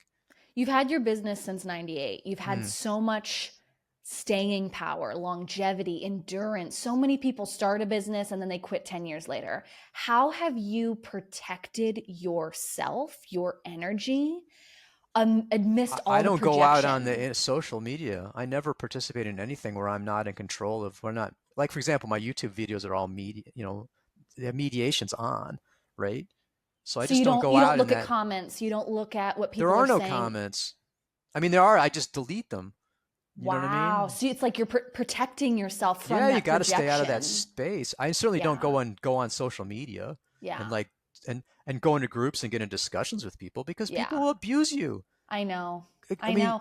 And I've been experiencing that just as I've grown my business in the last year. Even like my own students, there's this weird energy of I, like, I it's do. bizarre. It's like you give them everything, you over deliver, and then they're still not happy with everything. They're entitled. They want more of your time and energy, and so then they'll Oh, go well, into I have the to say with the students, I'm in a battle with them because here's my policy for students. Okay, here's what they do. Here's the thing. What people are looking for is a video course with lectures, and everyone's going at the same time, like a college. And I'm like, that's the most useless, inefficient way of learning. And I mean, now Mhm. there are people that they learn better verbally or visually, but Mhm. if you're not going to be a good medieval Renaissance astrologer if you do that, because the information is all in text. You know what Yeah. I mean? If you Yeah. can't, if you don't, as I said, someone email says that I don't want to read and write. I'm like, well, you can't do medieval Renaissance astrology. It's sort of like I want to sailor, but I don't want to go near the water. I mean, it's just like Mhm. you just don't get to do it that way. So my courses are very text based, and you read the lesson, and then you read the traditional sources, and then you do the homework. Mhm. And so what happens is a lot of times, for example, in the beginning, I'm like talking about worldview. I'm kind of exposing people to stuff. Mhm. I do not have an expectation that you're going to understand that. And this Mhm. is the illusion of college, is that I read the book once and I understand it. You do not understand it. You're not going to get it. You're never. So people asking me, like I had them read this Elizabethan world picture, which is a very interesting. It's kind of heavy book, but it's got a lot of stuff like occult virtue and all that. And they go, what about this or Agrippa? They read this questions like, I mean, I just want to expose you to it. You know what I mean? And so the other thing is people are very enthused and they have a lot of questions, and they use me for Google. And I'm like, so my way I draw boundaries is I say, look, you need to work through the lessons in order, okay? And then any question you have, in my opinion, that's necessary for the homework, then I will work with you on it. And if you can't get it, I'll keep working with you. And you can't get the homework, I'll redo it. Because I was just doing homework yesterday, and I had some people resubmit stuff because they didn't get Mhm. it. So I did this long explanation, they resubmitted it. But just Mhm. because you happen to have a question about Agrippa, I'm not the guy for that, Yeah. right? Right. And just because Right. you're on lesson 3 and you want to know about lesson 7, you got to wait till you get to lesson I 7. And know. it's just like, what the fuck? I mean, it's just amazing. And also the disrespect of people, it's I amazing to me. The know. students are just like, I have never learned anything about astrology from a student. People say, oh, I learned so Yeah. much from my students. I'm like, I never learned anything from a student. Okay. Never Mm. in my life, Yeah. you know? Yeah. And it's like, Yeah. now here's the other problem. I'm very Saturnine. I have Saturn and Aquarius rising. Okay. Very Ah. stern, and I'm old too, and I'm a lawyer. So this is like not, it's very classically archetypal masculine, stern thing. So Uh-huh. not always the best fit for everybody. If someone's looking for a Mm. more maternal, pop, Mhm. modern person, then that would be, which is perfectly fine. Like I said, there's Yeah. nothing wrong with that. It's just it wouldn't be a Yeah. good fit with me. Yeah. Um, now, but that's what I would say is that, if you're a professor and you have like you have an hour that you meet with students, right? Then you're Yeah. limited to that hour, and they have to show up during Right. that hour. See, Right. mine's unlimited. And I've got so many students, and oh, could you do this and that for Mm. me? Like constantly email. I would do Yeah. nothing other than answering student questions I 100% of know. the time, other than that. And people are Wow. kind of like, if I emailed people and said, you know what, you should be giving me more money. I mean, what I got out of the relationship was money. That's what I expect. Every couple of weeks I email you, you got to send me more money, right? People would be ballistic. I But know. but the I the know. fact they'll keep demanding more stuff from me from the core stuff, I'm I like, that know. doesn't really go with them. So I'm just like, Yeah. this is the thing. Now, most students, like I said, I do not have that problem with most of my students, but I increasingly have Mhm. to draw boundaries with people. With And a what I try few, to do is yeah. explain them that way and say, look, this is my policy, and it's on my website. I'm explaining that stuff, and I Mhm. explain it to people. And Mhm. what I'll typically do is, now the other thing is that, you know, and again, there are plenty of stupid questions.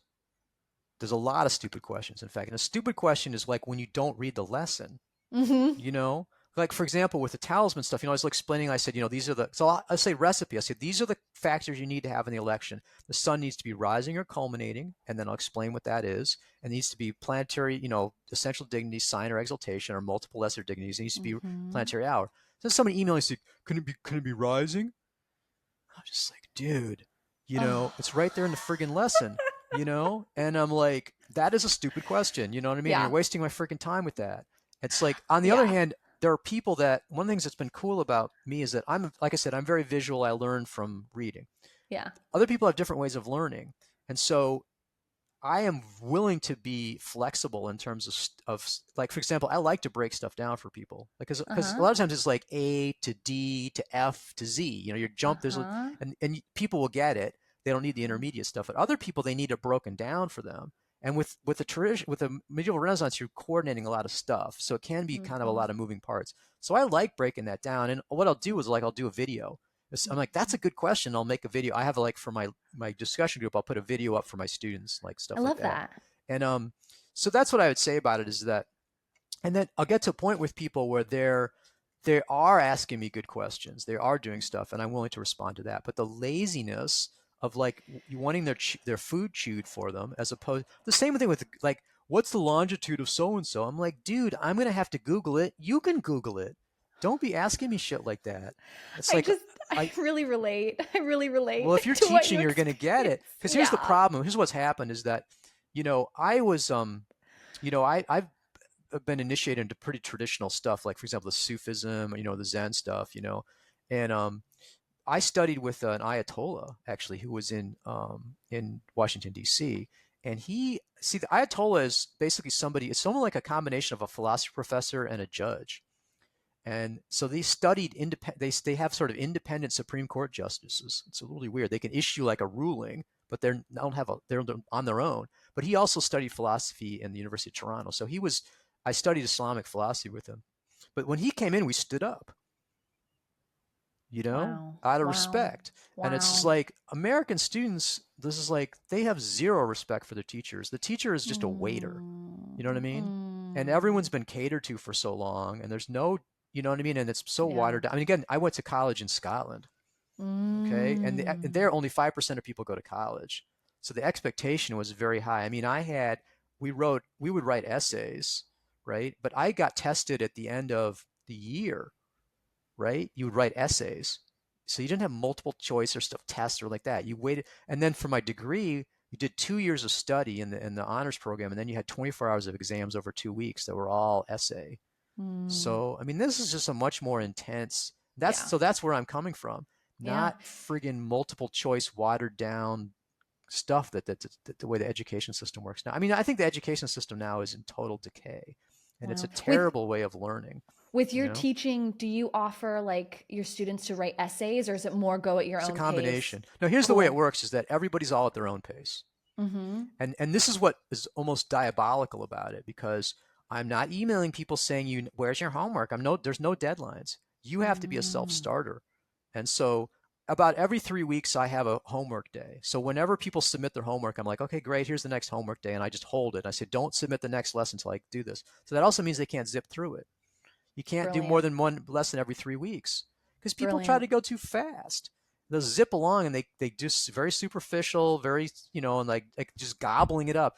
I took an Excel class once at the university nearby, and I got an A, right? And I can't do any Excel at all, but I got an A, so who cares?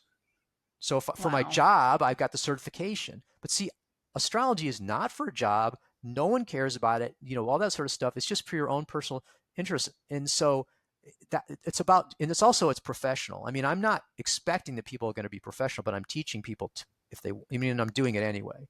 I mean, Mm-hmm. it's practical. I mean, for the horary course, in fact, all my full courses, you go with the first, say, 5 or 6 lessons, Mm-hmm. teaches the basics of astrology that's going to be common to all the things.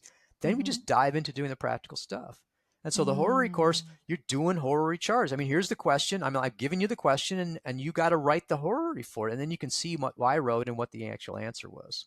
So it's totally Brilliant. same thing with natal charts. We're not doing Yeah. any celebrities. We're not doing anyone. You're not doing your own chart. We never look Yeah. at your own chart. You're only looking at charts of unknown people, just like you would as a professional. So Brilliant. this is like, and you're not, and so no grades, no deadlines, no tests. I just want to make Brilliant. sure they master the material before they go on to the next lesson. That's it. So that's why I check the homework. You know Where what I can mean? people buy your On courses? my website, if you just go to Okay. Renaissance Astrology and look at courses. Now I have some mini Amazing. courses which are kind of good if you kind of want to get your feet wet, like Cool. Planetary Magic mini course just as planetary hours, right? And so Brilliant. you can, it's like the basic planetary lesson pulled out of the Astrological Magic course, and then you can make them, you can make paper talismans. It's got the images and all this stuff, ritual and everything for using planetary hour.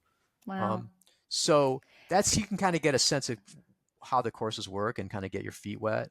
And I think Brilliant. that's not a bad idea before you do the full course. And I also have, you can buy packages and stuff like that. I mean, marketing, it's like that's a Cool. marketing thing. So, but I, I, go I ahead. wanted to I wanted to ask you, do you, since you're very spiritual, do you practice any kind of like protective spells or working Yeah, with every day sage I'm to doing clean? algal Real tell every us. single Okay, tell day. me. I need to know this from my I mean, I do asking for a sage. friend. I need to Asking for a actually, we friend. do that actually. What I'll do is I'll do it kind of Buddhist, and I'll get my robes on and go through the whole house. And I do the taking refuge, which is the, hail to the Buddha, Dharma, and Sangha. And I just do that and sage the whole place.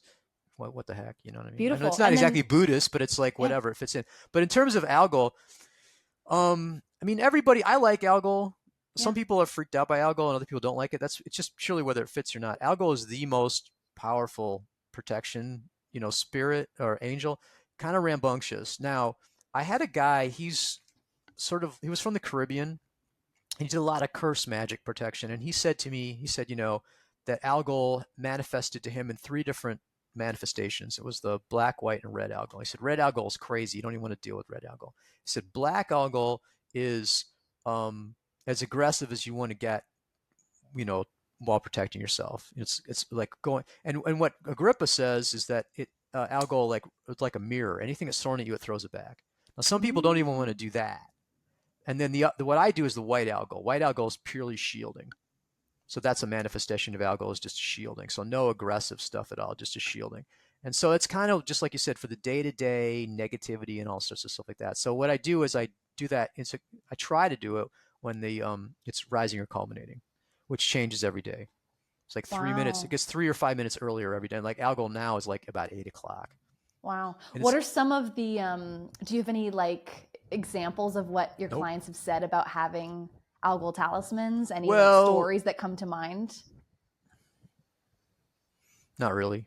No. Okay. Because that would be, it's one of those things, people love that stuff. I mean, if you want to look at Yeah, it's just testimonials, if you fascinating. look at testimonials, I've got every talisman page at the bottom, there's a link to the testimonial page, which is about 100 pages of testimonials. So anytime someone emails me, right, Mm-hmm.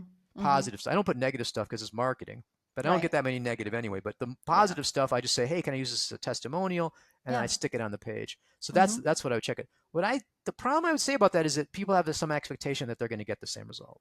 That's why Mm-hmm. I'm just not Yeah. into it. You know what I mean? Yeah. Because it's sort of Yeah. like I'm implicitly telling you that blah blah blah blah blah happens. So, oh, then blah blah blah is going to happen for me. And I'm like, Yeah. no. Right. I mean, Because you don't I want to get into that. It's cool yeah. for marketing purposes. It's a cool story and everything is Right. good. But I'm like, you know what? It's like I'm kind of like, it's bad enough that I'm taking advantage of the fact that people are expecting, Harry Potter Right. stuff. You know what I mean? I Right. do my Right. best to avoid that, but there's definitely people out there that are expecting Harry Potter. I It's like a know. little kid who got the cereal and on the ad it had all this stuff and they bought the cereal and and it didn't happen and they're disappointed.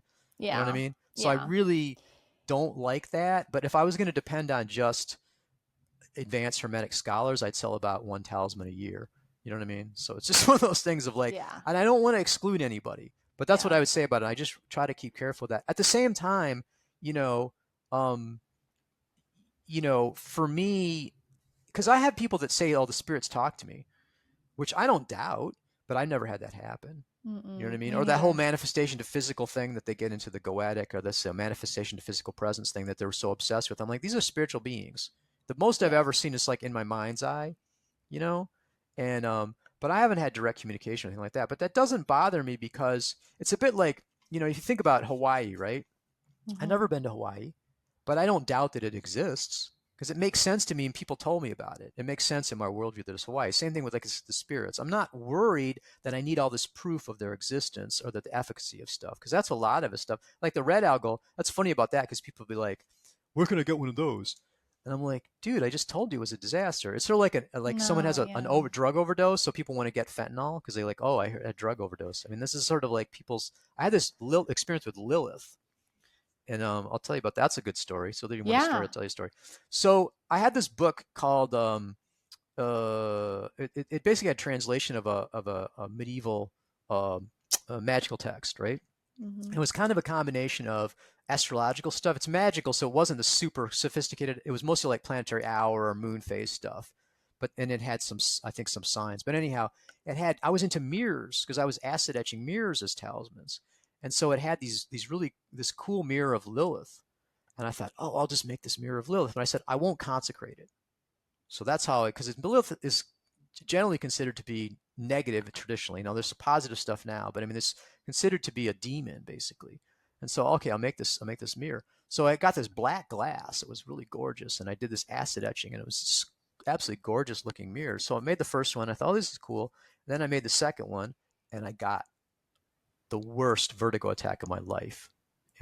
I have migraine, but and so sometimes it expresses vertigo, and I got so sick, and so finally, and then I contacted this friend of mine, and he's like, okay, Lilith problem. So I had to, so he said, break the mirror and bury it at a crossroads, and then dig it up and do this stuff. So I did all this stuff, and but that was like very strong. I mean, I didn't even consecrate it.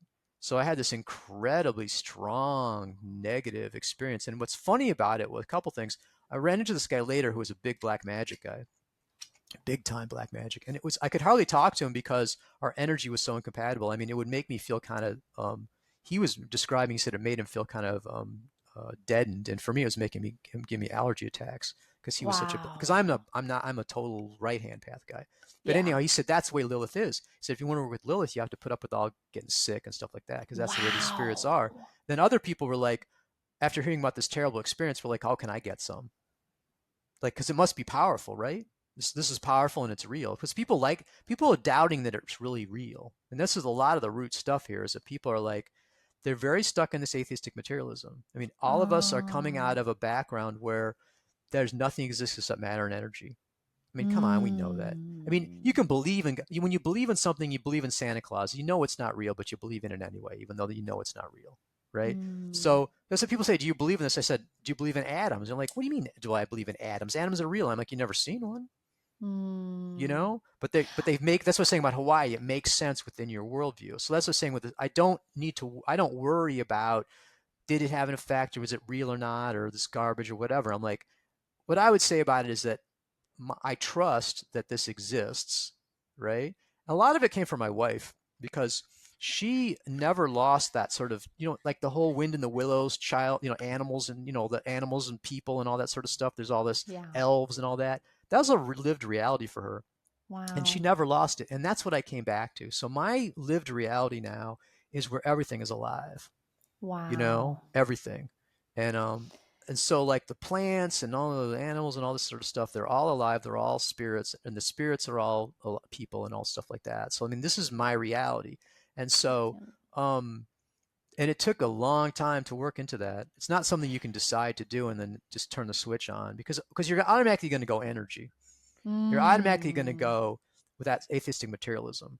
You know what I mean? Well, And it's yeah. not bad, but it's just this is the environment that we've come out of. You know what I mean? And so if you say because atheistic materialism it sounds bad, I'm spiritual, and it's a Mm-hmm. psychological thing. It's like I'm not bad, that's bad, so I'm not that. This is how Mm. everybody does. It's the same thing with racism. It's like racism is bad, so I'm not a racist. Doesn't matter what Mm. I do. It's like, and so that's the thing. Is with this is it's like, so atheistic materialism to me is like it's like a black hole. It's got this gravitational pull, and everybody feels it. And it depends on how close you are to it, how much strong it is to you. Now, there's other things. The spiritual stuff has a gravitational pull as well, but we're all under the influence of these things. And so until you Wow. become conscious of it, it controls you unconsciously. But once the Brilliant. worldview is if there's no matter and energy, if there's only matter and energy, right? Then this is the whole problem with New Age stuff. Is like they have an unconscious atheistic materialism. Their underconscious view of reality is, like I said, energy and matter. That's all there is. But then they do magic and astrology. So you have to explain it scientific magic. So it just Yeah. never quite makes sense. And Mm-hmm. so one of the most useful things about astrology for me was breaking that atheistic materialism as the only possible paradigm. I'm not saying it's wrong. I'm not saying this is reality. I'm just saying these other models or other perspectives that you could possibly take. And so Mm. I've done 5,000 horary questions.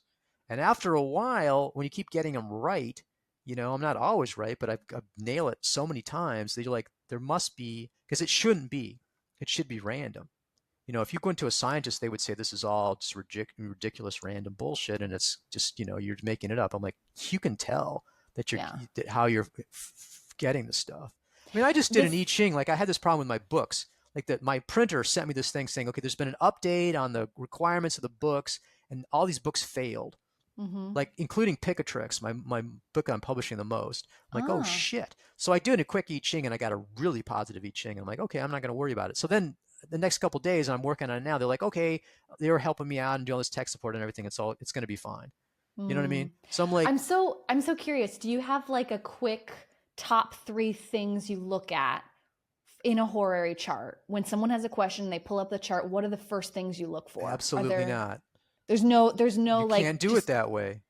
You can't the do quick. You rising, can't do quick and rising? easy. Forget about it. No, no, it's not quick and easy. It's just what, like for me, when I look at a birth chart, the first thing I look at is I look at the rising sign, I look at the ruler of the ascendant, right? Like there's certain things that I'm noticing first in when I'm looking at a I just chart. don't You have that don't. approach at all. Okay. It's just like, Okay.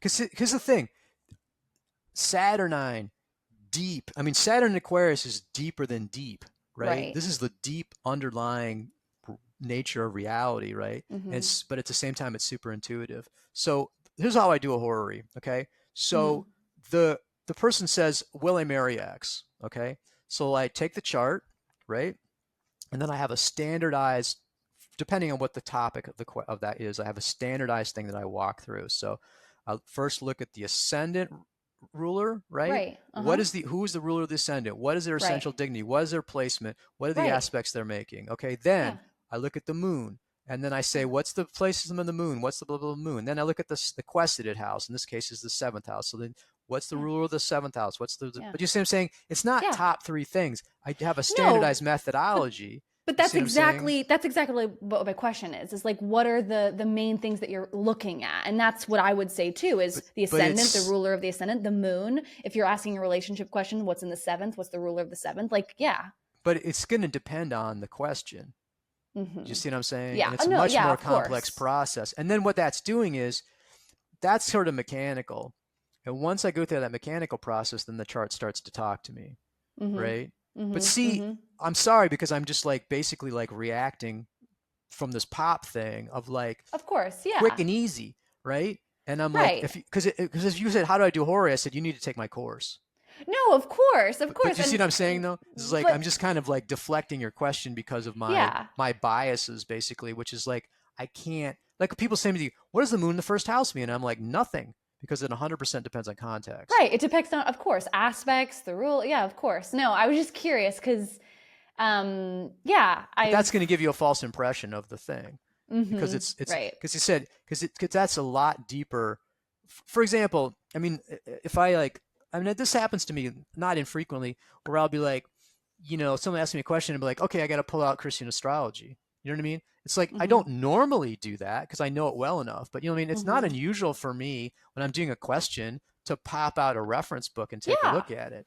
And this is what I'm totally. saying is like that's a practice. It's more akin to, like I said, if I was a lawyer, said, what are the first 3 things you look at in the case? I'm like, well, it kind of depends on the case. You see what I'm saying? The Yeah. expectation, I don't normally have people as an attorney coming to me and saying that they know as much about law as I do, Hmm. right? Or telling me stuff. Now, people say to me, I can't believe that's the law. It doesn't seem fair to me. That happens a lot.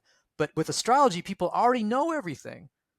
And you know what I mean? And it's like they know more than I do about it. I mean, people they'll send me their chart for the talisman and they'll give me this rundown of the chart. And I'm like, you're thinking that I'm not going to see that or I don't know it or something? I mean, Yeah. you know what I mean? Yeah. What's the thought process where you're like telling me this stuff about your chart? I mean, I guess it Mm. might just be that's how they interact with astrologically, that the standard way Hmm. you do is everyone's on the same level, everyone's an amateur, and everyone talks about their own chart. And they go, I'm a such and such and such and such. And the person says, I'm a such and such and such and such. So it's just the sort of like standardized, Mm. that's how you communicate. You know what I'm Yeah. saying? And they I'm don't even so think curious. about it. Are you comfortable sharing your sun moon, Oh yeah, sure, sure, your sure. big I don't give the six? What's your, chart out, but yeah, what's your big six? so the I have Aquarius rising, Uh-huh. and I have Saturn rising in Aquarius, Uh-huh. Moon Aquarius rising, Ah. Mercury Aquarius rising, okay, Sun in Pisces and Jupiter in Pisces in the first, but Sun's not combust. Wow. So I'm completely split between Aquarius and Pisces.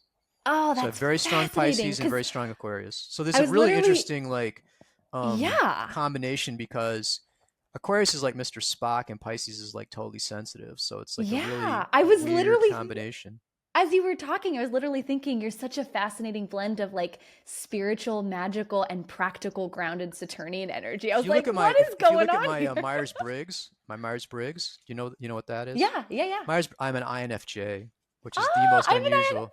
Yeah, the Yeah, most yeah. unusual one. So it's a Wow. weird combination because is introvert intuitive, right? Mm-hmm. And Mm-hmm. feeling, but then judging. So it's like this is the Mm-hmm. ability to. This is how I was able to do all the stuff I did because I can see the big picture, but I can also put it into practice.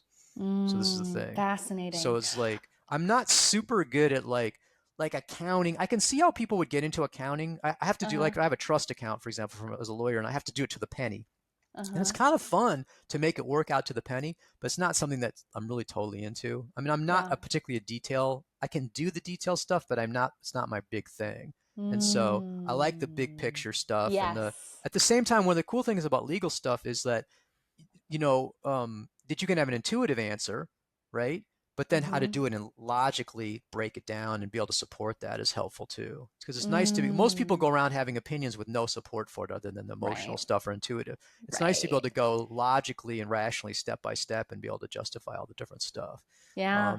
But I also, the intuitive is probably the main thing. I mean, for example, when I was a kid, my ambition was to be a wizard and to be like Clarence Darrow and as a lawyer. And so I knew from like about Wow. age 14, and that's exactly what. And so I also have a Wow. really good eye for like right from the get go being able to say, okay, this is what I'm going to follow. You know, Wow. I have Is this your MC in Scorpio or Sag? Sagittarius. Wow. Yeah. Wow. The 11th. Interesting. I have Jupiter on the ascendant in Scorpio. So Mm. Scorpio Jupiter. Yeah, So Scorpio. Yeah, my wife has yeah. got a lot of Scorpio. I like Scorpio. I mean, Yeah. Scorpios go well with me because I'm so grounded, Yeah. and I like the Yeah. craziness. Yeah. So Yeah. it's just like one of those things. It was like, I but I love mean, it. what I like to do, it's funny because I a bitch about modern, but I love psychological because basically what you're Mm-hmm. doing is it's this, and they didn't do. I mean, they had character analysis, but the idea that the psyche, that the planets are a map of the psyche, makes sense. Mm. You know what I mean? Mm-hmm. It's again with the odds above, so below, everything's connected, sort of thing. What I do though is I'm looking at that, and I like to look at shadow stuff. So because when you add in the essential dignities and debilities and afflictions and stuff, and the technique, and you have a much broader Mm-hmm. technique. Because the problem Mm-hmm. with the modern is that it tends to be too positive.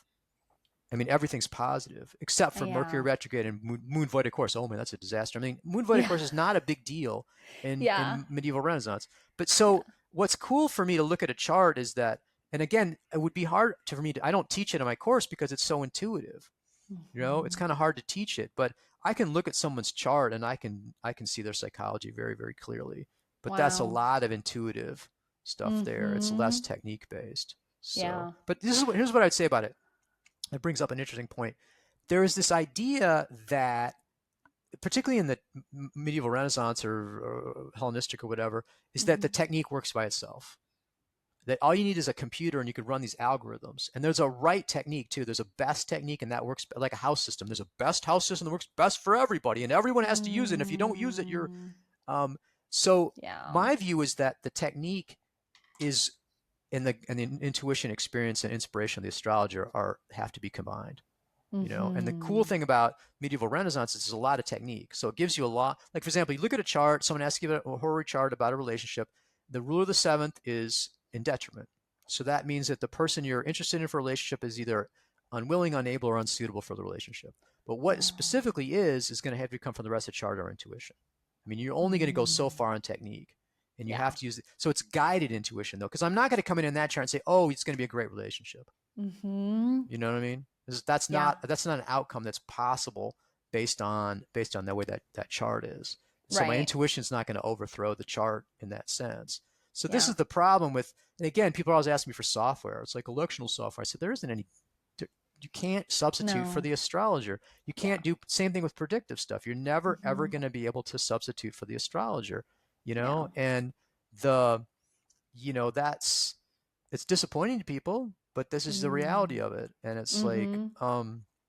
at the same time, here's the thing.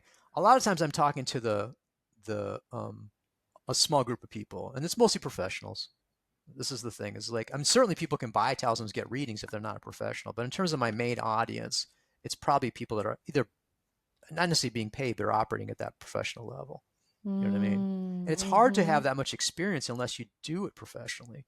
Yeah. Well, like I said, if you're not look, I mean, you're looking at constantly looking at charts. You know what I mean? You're Mm-hmm. teaching yourself, you're increasing your stuff, and all if you do is go online and look at your own chart, there's only so much you can ever do with it.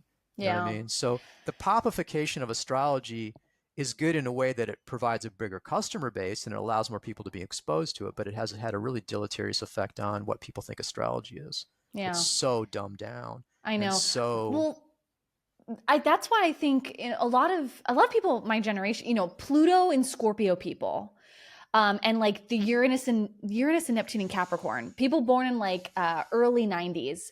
I've noticed a lot of those people that are astrologers, they're bridging the gap.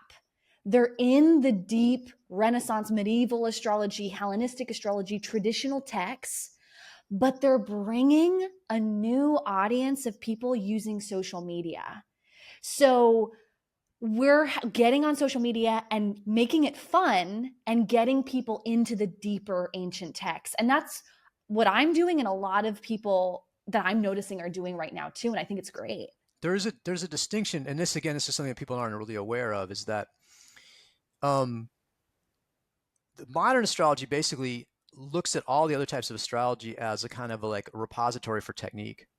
And you can go out and just pull stuff out of it. It's like Legos or like Tinker Mm-hmm. Toys. You can just take something out and stick it in and you make your own thing. That's how it's done. There's nothing, again, nothing wrong with that. But it's like, it's not the same thing as like I said, because, the worldview, I mean, what I do is 99% exactly what you would have got in 1640, right? Mm-hmm. Mm-hmm. Because he wouldn't Mm-hmm. be looking at Uranus or Neptune, and he wouldn't be doing a Mm. psychological analysis, and he Mm-hmm. wouldn't be looking at natal for a horary chart. Mm-hmm. And Mm-hmm. so, and again, it's not because it's better. That's what the people get into. Yeah. Oh, it's better. I'm like, again, it's just a different modality. Yeah. If you need to Yeah. understand the thing, so it's like, the fact that someone uses like you whatever some again Hellenistic. I don't know anything about Hellenistic, but it's like Mm-hmm. people will take pieces of the technique and use them in the modern, right? And I guess, like I said, I wish people would just be more. Used to be like, there's a guy named Glenn Perry. I don't know if he's Mm-hmm. even around anymore. And he used to Mm-hmm. be, he's a psychologist, right? Mm-hmm. And he did this Mm-hmm. modern astrology. He's like, I'm a modern astrologer, and it's better than traditional because it's not fate based, right? But he was proud to be a modern astrologer. I don't get that now. I just don't see very Mm-hmm. many people out there saying I'm a modern. Everyone is like some other kind of thing, even though they're actually Mm. mostly doing Mm. modern technique. Real quick, how would you define modern astrology for anyone who's new and like wants to understand? I mean, 99% of what everyone's doing is modern astrology. Which is what? Whatever they're doing. You know what I mean? It's like, essentially, like I said, it's whether you can call it, they call it, there's all sorts of different Uranian astrology and this and that. Right, Even the right. Hellenistic is mostly just some Hellenistic techniques stuck onto a basic base of the modern approach, which is natal psychological, right? And an energetic Mm. approach. What's the causality? Either they say synchronicity, which is not an answer at all, right? Synchronicity was Jung's cop out. He said it's an acausal connecting principle. And because I have people Mm. say, well, I don't know how it works and I don't care. I'm like, really? You have no idea how it works and you have no interest in how it works. Don't you think that makes a difference in terms of like, I mean, it's hugely important. So that's Mm-hmm. what I would say. Even of the people that are doing horary, right, in that lineage, they're mostly atheistic materialists, right? So that affects how they're thinking about how it works. Mm-hmm. So that's what I would Mm-hmm. say about it is that, I mean, there is the and I don't even traditional. I mean, that used to be a synonym for the horary, right?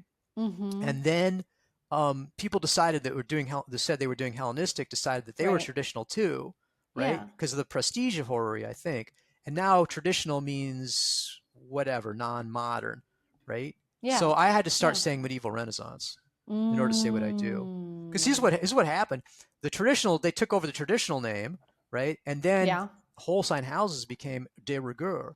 And so Mm. how dare you use anything but whole sign? I mean, I have people call me up or email me, and the only question they ask me is, do you use whole sign houses? And when I say no, they just immediately hang up on me. Yeah. That's Yeah. the only, Yeah. because they know that that's the best house system. And if you don't use that house system, that you are an idiot, piece of shit, useless fucker, Oh. and I'm not going to deal with you anymore. you know? And this is Nothing the kind is of stuff of best. like, Nothing is well, best. There's that's, different ways, different I mean, what approaches. I say is this, is that depends on your school. Now, modern astrology, you can use any house system you want because they use Yeah. any technique from anything. And if you're doing medieval Renaissance, you could do Placidus, you could do Regiomontanus, you could do Alcibiades, you could do Uh-huh. Porphyry. These are the traditional, and it doesn't Mm-hmm. matter. Like I Mm-hmm. said, I don't even like people asking about what term system to use. I'm like, I don't even know because Mm. that's how little I care about it. Because it's like asking me, like I'm Picasso, what brushes I use, right? I Mm. need brushes, right? But the brushes are not painting themselves. You know what I mean? Mm-hmm. This is not that Mm-hmm. important as long as you're working within the what's provided to you by the tradition. It's like with English, I don't worry about what letters I'm using. I use the 26 letters of the English alphabet. Why aren't you using Mm. umlauts? Why aren't you using, why aren't you using, because we don't use them in English. It's like I Mm-hmm. can express everything I need within that. And I don't get into debates about basic stuff like that. I mean, someone was in the, Yeah. like talking about essential dignity scoring and like, well, how do you even use that? I'm like, that's so like you're a sophomore in college and you're arguing about stuff. I'm like, once you're a professional, you use what's in that you use within that school, right? Yeah. And use your school. I have two more questions for Sure. you, and this is about, your business and being an Hmm. astrologer professionally and doing this. How did you build your client base when you were first starting and you opened your doors in 98 and you were getting this It's all started? internet. It's the internet. I mean, I Was it? started off with, I mean, there wasn't any, I was number one on Google searches in my Yeah. area for You still forever. are. You Yeah, I still know. are. I mean, I I just search never, astrological it's talisman, you just come crazy up. because there's no SEO at all. Wow. Google hates my website, What do you absolutely think it hates was? it. Word of mouth spreading? I was the first, I got out there first, right? Yeah. Now, here's the thing too. Yeah. I've been uncompromisingly a pain in the ass, saturnine, doing my own thing. You know what I mean? I will Yeah. not, I just don't do. Now that doesn't sell big. I'm still not that, you know what I mean? I mean, to get to me, you have to be that, you have to kind of be in the know, right? It's like I'm not in Harper, whatever. I'm not in some magazine or like some giant astrology.com or whatever. Mm-hmm. You see what I'm saying? Mm-hmm. So Mm-hmm. what I'm putting out there is profoundly distasteful to the vast majority of people that are going to be doing astrology. In fact, the website's set up that way. I had someone saying it's scary. I'm like, ooh, it's so serious. But basically, it was the Google searching and then just relentlessly. I mean, here's the other thing about my business is that I never spent any money on it. My overhead, my overhead per month is about Wow. $100 a month. Wow. Wow. I mean, I have just never did advertising because it was a waste of time. What's the point of doing advertising? Right? Because you're not going to Wow. get the people. And so, Mm. and I didn't spend, I don't spend money. Someone's like, oh, you should hire somebody. No way. I learned how to do the web stuff myself, you know? And again, even if you did a Shopify store, you need to do it yourself. You don't hire anybody to do that stuff. It's crazy. You gotta do everything yourself. I mean, I do my own taxes. I do my own, everything I do myself. And it's sort of a combination of also, if you're going to survive as an astrologer, you have to do a wide variety of things. You can't just do readings, and you don't want to be selling your time. I mean, the products are extremely important. Now, that brings up a point, which is you cannot take my astrological magic course and go in competition with me. It specifically Yeah. says that in the course. Okay, I'm perfectly happy with people if they want to do non-competitive stuff. I will help people, but people seem to think I'll just take all your stuff that you've done and I'm going to sell it myself. I'm like, no way. Yeah. I'm not I'm not training you to compete with me. This is Yeah. absolutely ridiculous. People Yeah. don't understand that at all. They're like, of course, but what's the problem? I mean, why can't I just like steal all your stuff and sell it for myself? I'm like, are you out of your mind? It's my business. But that's something. But on the other hand, I mean, I had somebody that I'm going to do this. This student of mine started doing these malas, with beads, and I said that's cool. And I had one do one for algol. So what I'm going to do is she's going to have a page. I'm going to talk about algol, and I'm going to mention, oh, I got this student who did these. You know what I mean? So that's non-competitive because it's like Right. malas. They're not. I don't. They're different from what I sell. But Wow.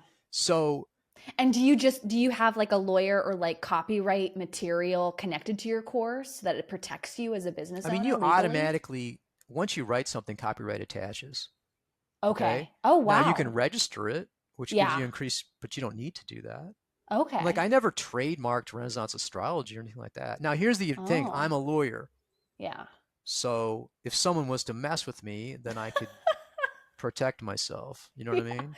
And I Well, know it's the so law. Like funny. for example, like when I went to publishers, for example, I had some publish like a publisher in Japan, a publisher in Italy, and they wanted to translate my book and publish it. So they sent me a contract, so I read the I mean, I'm a lawyer, so I read the contract. I'm blah blah blah.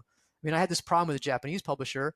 Like they were supposed to publish it within 2 years. They didn't. So I like emailed them and I said, here's the notice under the contract, blah, blah, blah, blah, blah. And I renegotiated the contract. So, I mean, that's Mm. it advantageous to me that I have that knowledge, Yeah. but Brilliant. I don't have a LLC. I don't have any, because that's a waste of time. You don't need that stuff. I Wow. mean, Oh my God. It's fascinating because I trademarked the name Cosmic Compass 2 years ago for my membership, my podcast. And someone took that name, an astrocartographer who's very popular out there is using my name. And I'm like, this is trademarked, And so I well, then do you got to think do about something those about it. things. But so then Yeah, you have I to get a do. lawyer. See, that's Yeah. the thing is I don't need to do that. I mean, the thing is, Yeah. again, and I know the ins and outs of it. I mean, basically, like I said, one thing I would say, well, I won't say this because I don't want to encourage people to do it, but I mean, I just don't get that upset about stuff. You Right. know what I mean? Yeah. I Yeah. mean, it's just one of those Yeah. things of like, you just kind of roll with it. I mean, people are going to Yeah. steal everything. I You know what I know. mean? And I'm I like, know. whatever. I mean, the thing I would say about it is this, is that, you know, I was lucky that, again, I was intuitive enough to see that this was a hot area, and I got out in front with astrological magic. But more than that, what I did was, and this is what I'm focusing on in my courses now, and also in my this advanced book, is how do you deal with these traditional texts? They give us the skeleton. They give us a fragmentary recipe. Sometimes they're not giving us enough factors. Sometimes they're giving us too many factors. How do you dive into that, understand the essence of it, and then you can alter it in such a way that stays within the tradition, right? So you're not just ripping it out of context and changing it into something else, but you're actually within this tradition. But to do that, to really master astrological magic at that level, you need to do horary too, probably, and be, you need the predictive side to understand it deeply. I mean, there's only going to be a few people that can really do that. And everybody else can just follow the recipe. But you know what I mean? But Yeah. that's what my focus is like. And so that's what I did, was to do it on a really deep level. Now, same thing with law. I mean, I've written a book, and I wrote this book. It was not just like statute 1, statute 2, statute 3. I'm like, these are the underlying conceptual framework of this area. This is how this works. This is what's wrong with these statutes. This is what doesn't work here. This is how you resolve these difficulties. I mean, I gave the judges essentially a toolkit to solve any legal question that comes in front of them in this particular area. Because once they understand the conceptual basis of it. But see, with law, justice comes into it, right? Mm. And there's an intuitive, see, the typical, again, atheistic, materialistic, nihilistic view is that everything's made up. It's all deconstructivist. It's all fake, right? There is no justice. Mm. If we were all Nazis, then it would be good to be a Nazi. The concentration camps would Mm. be good. It's all arbitrary. And I'm Mm. like, no, there's an intuitive sense of justice. And that's not just emotional, that is logical and rational. And that, I didn't go into that in detail in my thing, but that's the underpinning of why. And I can do any area of law. I mean, I'm not stuck with one Mm. specialty because I have the underlying essence of the essence. Same thing with the astrology, like I said, is that I penetrate Mhm. the essence of it. And so that's what I'm teaching to people in the course ultimately. Now, the thing is, you're learning it by basically practical, but in order to do the practical, you have to. But see, this is like, I always start off with worldview. Nobody else does that. But if you Mhm. don't understand the worldview of the Renaissance, then you're not going to be able to understand the Renaissance astrology. You're just Mm. gonna rip off the surface of it, because that's what we're great at. Mhm. Consumerist society, we pull off the surface of things, and we but it's like me saying I'm a Mhm. Catholic. Do you go to church? No. But I like, do you have you been ordained, have you been been confirmed? No. What have you done with it? I don't, nothing. But I like the label. And Yeah. you I can't say I'm not the label because I put that label on myself. And I'm like, then what does it mean? It is meaningless. I mean, it's okay if you want to say that, but it becomes the labels cease to have any meaning other than just like as a like a flashy thing, like instead as an mm. appearance thing. And then to I'm me, so it's like, curious. go ahead. I love asking this question to astrologers. Do you believe in fate or free will? Or I do you don't believe it's believe.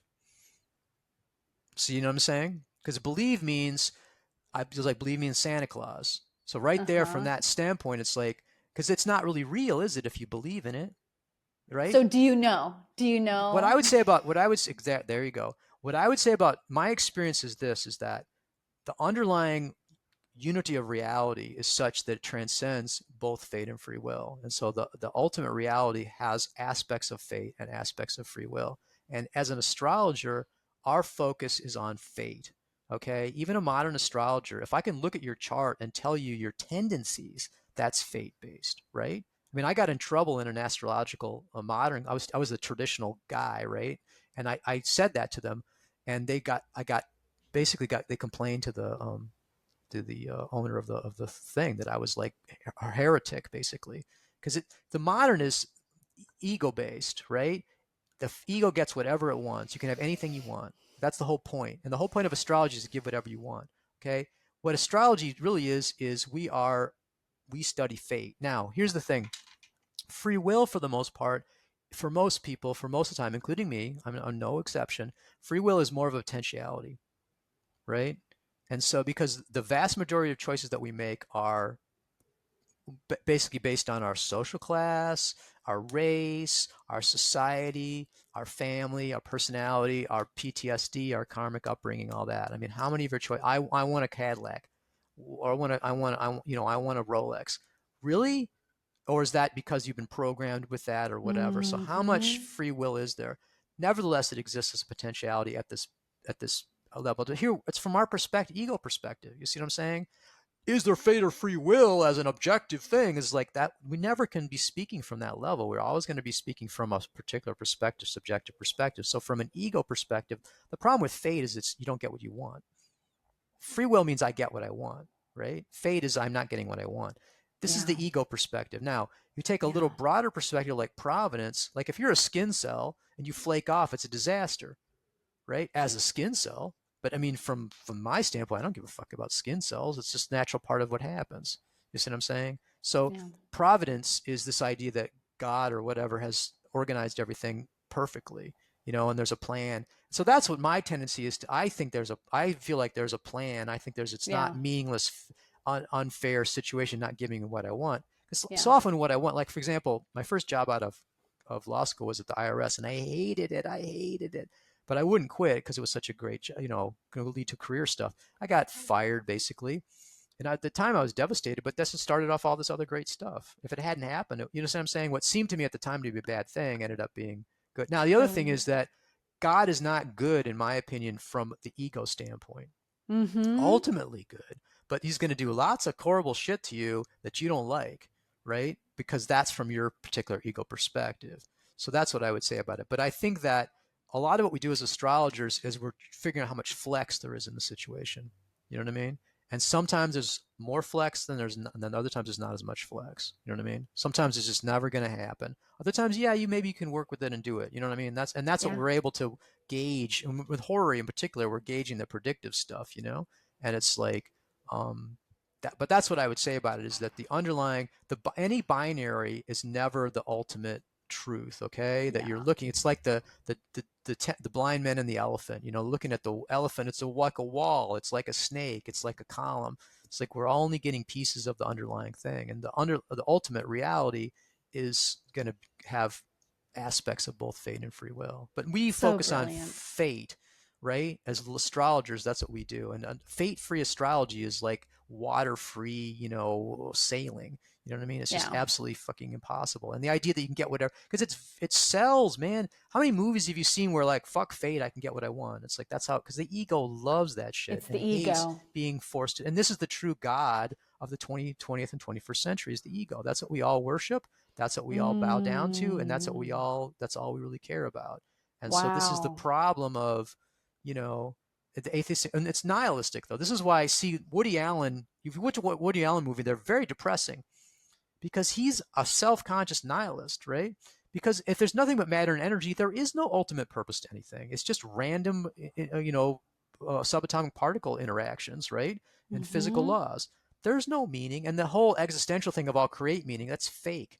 If it doesn't exist inherently, you can't just make it up, you know? Fascinating. So Oh, this is the yeah. ultimate, this is the malaise of the modern, right? Now, Mm-hmm. from an ego perspective, nihilism is entirely correct. It does seem like Mm. you're living in an uncaring universe and nobody cares about you. Yes, but if you don't have to take ego perspective. I mean, Buddhism, there is no self, and I can't say I had the experience of no self because that's the ego self, but no self has been experienced, right? So I have had direct. Again, I can't say I because there was no I, but the Kensho has been experienced. So this is um, see that all fits. I'm saying everything. People say, how can you be a lawyer in astrology? I mean, to me, it's all the same thing. As a lawyer, I have to face the ugly parts of reality.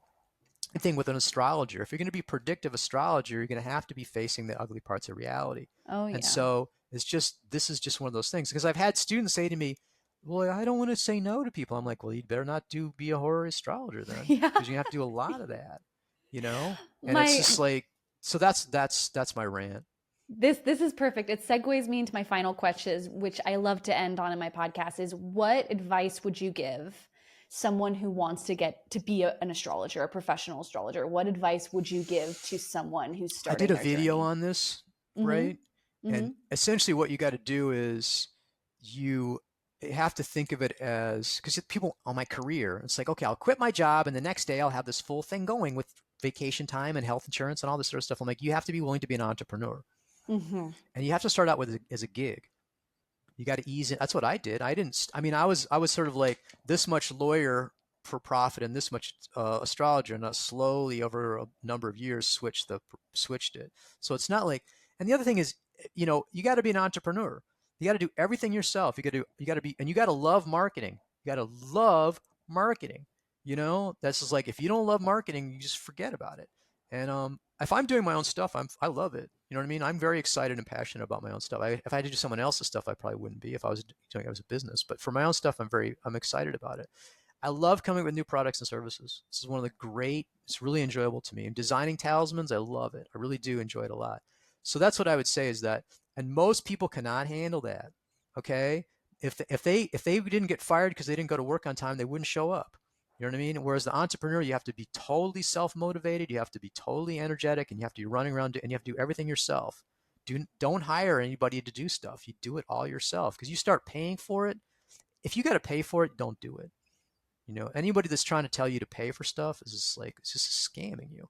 You know? No, I don't know. I don't agree with that, No, I'm Chris, because saying as far sometimes, as like, yeah, but I mean, this idea that, okay, I'll just buy I'll buy the web support and I'll buy the marketing stuff, and then you're up spending like right. $50,000 and you're not going to get anything out of it. But I think when you're trying to scale, like sometimes you need an assistant. I have an Well, that's a assistant that different helps issue, me though. with I'm just things, saying with that is a different issue. Like if I was serious about video, I would have the whole setup. You know what I mean? If I Right, was doing right. podcasting, I would do no choice but to do that. The Yeah. problem is, the more overhead you have, you're dragging that around with you. You know what I mean? And so, like I said, But I also think when you have more help, you can focus on your genius and market 10 times more. Like I I have an also think you can assistant. run out of money too really quick. Like I said, I mean, it's a hell of a lot easier for me to support myself when I have $100 overhead, right? I mean, yeah, I think that's your Saturn on your ascendant talking though, Chris. Like Yeah, except I that I'm think hugely successful. no, I I'm know not you going to even are. tell you. I'm not even going to say. No, I never say how I much know you money I are. make. But I'm just saying, I this know is you like, are. this is a way. All I can say about it is I know that the method that I did worked. You know what I mean? And I know there's a Uh-huh. lot of ways for people to. Now, I'm not Yeah. saying that yours isn't working, but I'm just saying that the standard corporate approach that everyone takes is to Right. spend money and Right. I hire somebody else understand. to do it. I mean, I don't want to Yeah. do that, so I'll get somebody else to do it for me and I'll pay I got for it. it. Yeah. And Yeah. that's just to me not enough. Most people, if you're going to do this, you're going to be on your own, right? If Uh-huh. you were to Uh-huh. make, you're able to make 40,000 a year from this, you'd be doing amazingly well. You'd be in the top 1% of astrologers. Yeah. You know what I mean? Yeah. And Yeah. that's what I would say about it. For the vast majority of people, it would be, you can't do it, forget about it. For the few people that can Mm. do it, it's a gig, right? And for gig stuff, you want to keep your costs as low as possible. Now, if you're one of those people that's getting at the point where you're grossing $100,000 a year, right? Then you can Mm-hmm. start thinking about, maybe you want to do that, but you got to be very careful about that, because I could easily turn myself with as much money as I make into a losing proposition.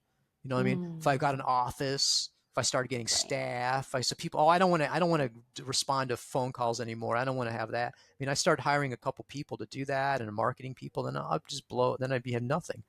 You know what I'm saying? Mm. It's just Yeah. like, it's just really, it's a business thing. That's what I would say about it, is that you have Mm. to be so cold blooded about Mm. the spending and everything like that, because you got to be Right. focusing on not just bringing money in, but how much you're spending as well. And you have to be disciplined and focused on Yep. both those things. But the Mm-hmm. entrepreneurial thing is that there's not just one way to do it, but the only way to do it is to be entrepreneurial. That's what I would say Brilliant. about it. It's not that there's only one, but my methodology has been like, it's very, because see, my grandparents grew up in the Depression. I mean, not grew up in the Depression, they have business in the Depression. And so they ran this business and they never took, I mean, I don't have any vacation. I can never take any vacation. And I don't really want to take vacation, but I mean, I don't I just don't do, I mean, I work hard. I'm saving this money and everything like that. And it's like, that was their model. Now, not the only model, but the problem is with a big spender, then you go belly up too. And Mhm. look at these retail stuff that's going out of business. Mm. It's like Well, they just don't have the, that's why I always say invest in assets. If you have extra money left over, invest it in assets, and then when that money makes you passive income, then you can use the passive income that you made to reinvest in your I don't know how business. much, I don't, passive income I think is a little bit of a myth because like even my books, right? I just had Mhm. the printer come and say, "Oh, you got to change them." You know what I mean? This is like there's not a whole lot of stuff to me. Is like that I have to be actively involved in this stuff for it to work. And I think that whole like I see this the entrepreneurial magazine. I made $6 million on my side gig kind of stuff. I'm like I Well, just think that's my question to you would be, do you have any funnels set up? what do you mean funnels?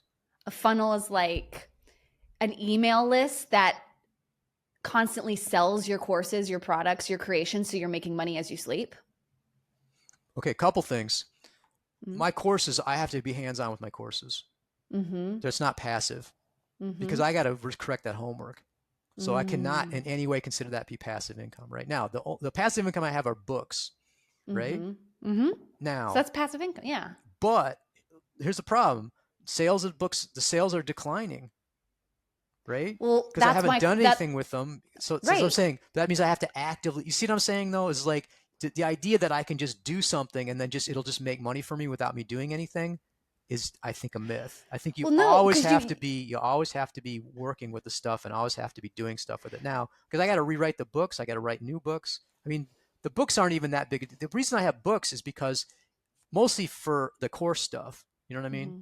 Because when Mm-hmm. you get the courses, like you can spend if you buy a book, it's only what $5 profit. If you have a course, it's much more profitable, right? And the books enhance the course. So from a business standpoint, the courses are better, right? I think they're better to learn too. I mean, I really Yeah. honestly believe you can't learn from a book. I think you Yeah. need to do the course. Yeah. Practice. Yeah. And so the prestige level too.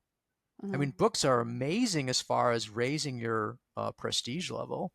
You know what I mean? It's Yeah. like, and then also getting the word out. But I Yeah. mean, I mean, for me, the best thing is in products versus services. Okay. Because when you do services, you can only sell so much of your time. Right. If you're just doing readings, there's only so much you can do. And but I do not, I don't, once someone buys something from me, they never hear from me again. Never. I'm not marketing Mm. to my customers because I hate that shit. I'm not doing stuff to people that Mm. I can't stand getting spammed by somebody. Like I said, you've got to fight off some stupid corporation. You bought something from them once, right? Well, And then you got here's to get rid of their stuff. I here's just my hate that. perspective. My perspective is my work is valuable, of massive service. It's my job, my duty to share with the world that I've created something great. And if the opportunity is there, if you want it, I don't think of it as spamming people or even selling Do you people. send emails to people though? Yeah, yeah. I have Unsolicited a emails? no. They sign up for my newsletter. Okay, yeah. So they Here's a sign up problem for with my newsletter. Here's the newsletter. problem I would say about that. What I switched over to is to YouTube videos. Right. And the reason I Okay. do YouTube, and here's what I do: I have a schedule for that. I do an informational video, then a marketing video, then an informational video, then a marketing video. You know what I mean? And informational videos, I get a lot more views on the informational videos because people don't want to just be if they're not interested in buying the stuff. So that's my main. And when I announce, like for example, if I have a new talisman coming out, I have Mm-hmm. a group. Like Mm-hmm. it's not really a discussion group; it's more of an announcement group Mm-hmm. because Mm-hmm. it's a low noise group. So generally, what people try to post is garbage. It's boring, and I don't want to read. I mean, and everybody gets it as an email, and people will quit if they start getting all these emails. So I'm Mm-hmm. squelch discussion because normally it's none of any particular interest to anybody. So, Hmm. but when Mm-hmm. people have a new talisman, I put it up. I say new talisman. I have my Facebook page. I put it on my Facebook page. I mean, that's how I do my marketing for that. Hmm. I mean, I have Hmm. two basic streams of people buying talismans. One is people that are just Google searching or I get a lot of referrals. I get a lot of Yeah. second business, all that sort of stuff. It's Yeah. just the day to day stuff. And then I have this group of people that are interested in talismans that are on the group, right? And they'll buy the new ones. I So those are see. my two kind of things for talismans. And the Cool. beauty of talismans is you can sell as many as you can sell. It's not limited by your amount of time. If you're doing readings, it's very labor intensive, and so that's what I would say about that. Is just like Beautiful. you just and so if you can come up with other stuff to sell, more power to you. I mean, this is the whole thing: is like what can you sell? Um, I am just really, really won't do anything that I wouldn't want to get myself. Yeah. Yeah. And everybody has a different level of what their willingness to do that stuff is. And Mm-hmm. so for me, because people say, oh, it's a great resource, you could do this, and I'm like, I don't want to hear from somebody. I don't want marketing stuff after I got. That's my personal thing. I don't think it's wrong, but you know what I'm saying? I'm just like, I Yeah. don't, that's how I do it. And I don't need to because I'm such a friggin' monster Google thing. I mean, it's still, Yeah. even with I know. Yeah. AI and everything, I mean, because my stuff, again, one of the things that's interesting is like, I designed that website for desktops because in 2000, there wasn't any phones stuff, right? And so the formatting and everything is set up for you to read it on a desktop, right? Mm-hmm. And Mm-hmm. when you get it on a phone, even though a lot of the pages adjust, they have they, you can't read essays on a phone very easily. Phone Right. stuff is like 30-second, 10-second little, it's like Twitter. You know what I mean? That's what it's set for. And my stuff is all like essays and long, lots of deep information, all stuff like that. Yeah. So this is not something that's catered to by the typical standard approach. And so what I've been able to do is, with the beauty of the internet, is you can niche. Mm-hmm. What I would say to people is, you got to find your own personal passion, right? And so you're better off. I just saw that my wife was showing me this video about this guy. He's 25. He's in London. He only wears clothes from like the Regency period, and he makes them himself. And that's his business, is making people bespoke Regency clothes. It looks really cool. He had a top hat and everything. And I'm like, that's his thing. And with internet, you can do it. And the problem is, everybody does what everybody else does. And this is the problem with a Mm. lot of the modern stuff. It's all cookie cutter, exactly the same. I mean, I get everybody telling me the same thing. You know what I mean? Or like Yeah. talking about the blue orange full moon or whatever. The Yeah, I hot know. dog moon. Or It's really what is it? great. So the next big thing is like, just, I mean, I've sort of benefited from it, like Jupiter and Cancer. I didn't have to Yeah. do any marketing. I put these Huh. I get these Kazemi talismans, which are actually a really amazing freaking Jupiter talismans, because Kazemi is very hard to line up because it's going to be 16 degrees. It's very Ah. close to the sun. So it's a very short period of time. I managed to get not only Jupiter Kazemi, which would be good by itself in Cancer, but Jupiter on the midheaven, Jupiter hour. So it's Whew. really powerful. And we can only make a few of them. And so, but I didn't have to hype it at all because everyone else had been hyping Jupiter Cancer. Like, people Oh emailing me yeah. saying, "What are the Jupiter Cancer talismans?" Oh And yeah. Jupiter Cancer, I'm like, it's only exalted. I mean, it's good, but it's not like it's the greatest thing since, I whatever. It's know. just Yeah. amazing that the way that everything works on social media is that people shout and they hype to death. They come up with some simple thing and hype it like crazy, either good or bad. You know what I mean? Mm-hmm. And so people then Mm-hmm. read that and take it seriously, like it's really important. Like void of course moon, or moon slow. That's another one. That's a really kind of, so the moon. If you look at the planets other than the sun and the moon, they will they're direct, right? And they have an average speed of direct. And every so often they slow down, right? Mm-hmm. They go Mm-hmm. stationary and they go retrograde. So they have Mm-hmm. this retrogradation cycle. So they'll actually slow down to zero, Mm-hmm. right? Mm-hmm. 100% of their average speed. So that's pretty significant. And that's an affliction. If you're like, almost stationary, or like 10% of your normal speed, that's an affliction. The moon only varies about 15% of her speed. So a fast Mm. versus a slow moon is only a 15% variation. Yeah. Okay. Yeah. So there's about 50 different things that the moon could be afflicted. If you look at, like, I've got a list from Guido Bonatti on my website of all the afflictions of the moon. There's like 15 of them, right? Mm-hmm. And Mm-hmm. Mm-hmm. most of them people have never even heard of and don't pay any attention to. You have to pick and choose what the factors you're going to pay attention to. So I'm like, okay, I'm not going to do moon slow because it's not that major a change, right? Right. And so, because I looked at moon slow, it knocks out half of the elections. Wow. So for not, say, a Jupiter election with moon slow, okay, can't do that. So you could do that. I'm not saying it's wrong to do moon slow, but I'm saying the practical implications of that are that that's going to knock out half of your electional opportunities for everything, right? Yeah. Yeah. Plus, it means you can't do something else. I mean, Mm-hmm. so, but that's gotten out there, and I have a students asking me about that, and I'm like, what about moon slow? And I'm like, does it say that in the recipe? They'll, read the recipe. But that's been Wow. shouted so much Yeah. that Hype. becomes dogma.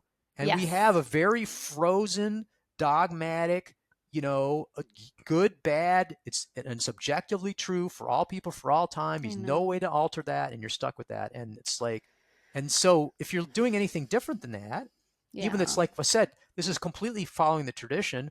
Oh, but it doesn't do that, so you get tossed out. And so this is what my whole thing is like. I'm not saying that stuff's wrong. Like the best house. I'm not saying that whole sign isn't first of all, I don't think there's a best house system, but I'm not saying whole sign houses is bad, right? Mhm. I'm just Mhm. saying you Mhm. can do all the things. Yeah. And that's I not even love it. acceptable. But that's what I I would say is my biggest thing as a minority sort of person in this is that I have to go for tolerance. If I was the majority, maybe I could be intolerant. But for me, I'm like, just to have breathing space, I have to yeah. say, look, it's okay to have these different approaches. And people like that as an approach. I mean, that has a certain, it's a very modern, contemporary thing, is you're supposed to, diversity and tolerance and all that is very much Mhm. bred into it, except when you get to specific circumstances when we know there's a right or a wrong way to do it. So Brilliant. You're a legend. You're an icon. You've shared so much valuable knowledge with us on the podcast. I'm so excited for all of my listeners to listen to your wisdom. I'm going to be taking your horary astrology course too. I have your talismans, but now I want to learn horary astrology now. I think it's really the horary is great because even if you're doing a lot of other, um, natal stuff, Yeah. it gives another arrow in your quiver. It's another nice tool in the toolbox, and that's what's cool about this is that each of these areas have their strengths. Each of the things that you do and have their positive thing. Nothing does everything, right? And the Mhm. bigger the toolbox we have, and it's also good to be exposed to different approaches and different stuff, different teachers, different things like that. So I think that's Yeah. really great, and I think you'll Yeah. find the cool thing about horary is the precision and the focus. It's really kind of cool. And so I'm glad I Ooh. was able to sort of sell you on that. And Yes.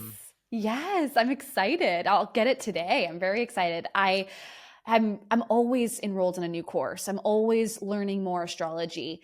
As an astrologer, we're constantly learning. There's always more to be learned. And I just think being a forever student is one of the best ways to be an astrologer, that curiosity and open-mindedness. So tell us, where can people find you, take your courses, buy your talismans, share with us where you can be found oh, it's online, very and I'll easy. include Just all the renaissanceastrology.com. So if you perfect. go to the website and the top of the page, it's got all the kind of the highlights. You can do talismans, you can do readings, you can do courses, you can do books. All that stuff is there. And I'm going to be at UAC, so probably just for a day. But it got me on 2 days, so probably because I need to take care of my wife, so I'll Yeah. probably just fly in for a day. I won't be there for an expenditure time, but I'm definitely going to be at UAC Great. if I, you know, inshallah I'm still alive. And the but yeah, I mean I think that's all. That's and again, if you're serious about getting a talisman, go ahead and email me with your date of birth, and I can give you suggestions, and that's a really cool way to kind of get your feet wet, and then check out the courses and books and everything like that. Thank you, Christopher, so much for coming on the show. Oh, it's Thank you great to for be being here. here.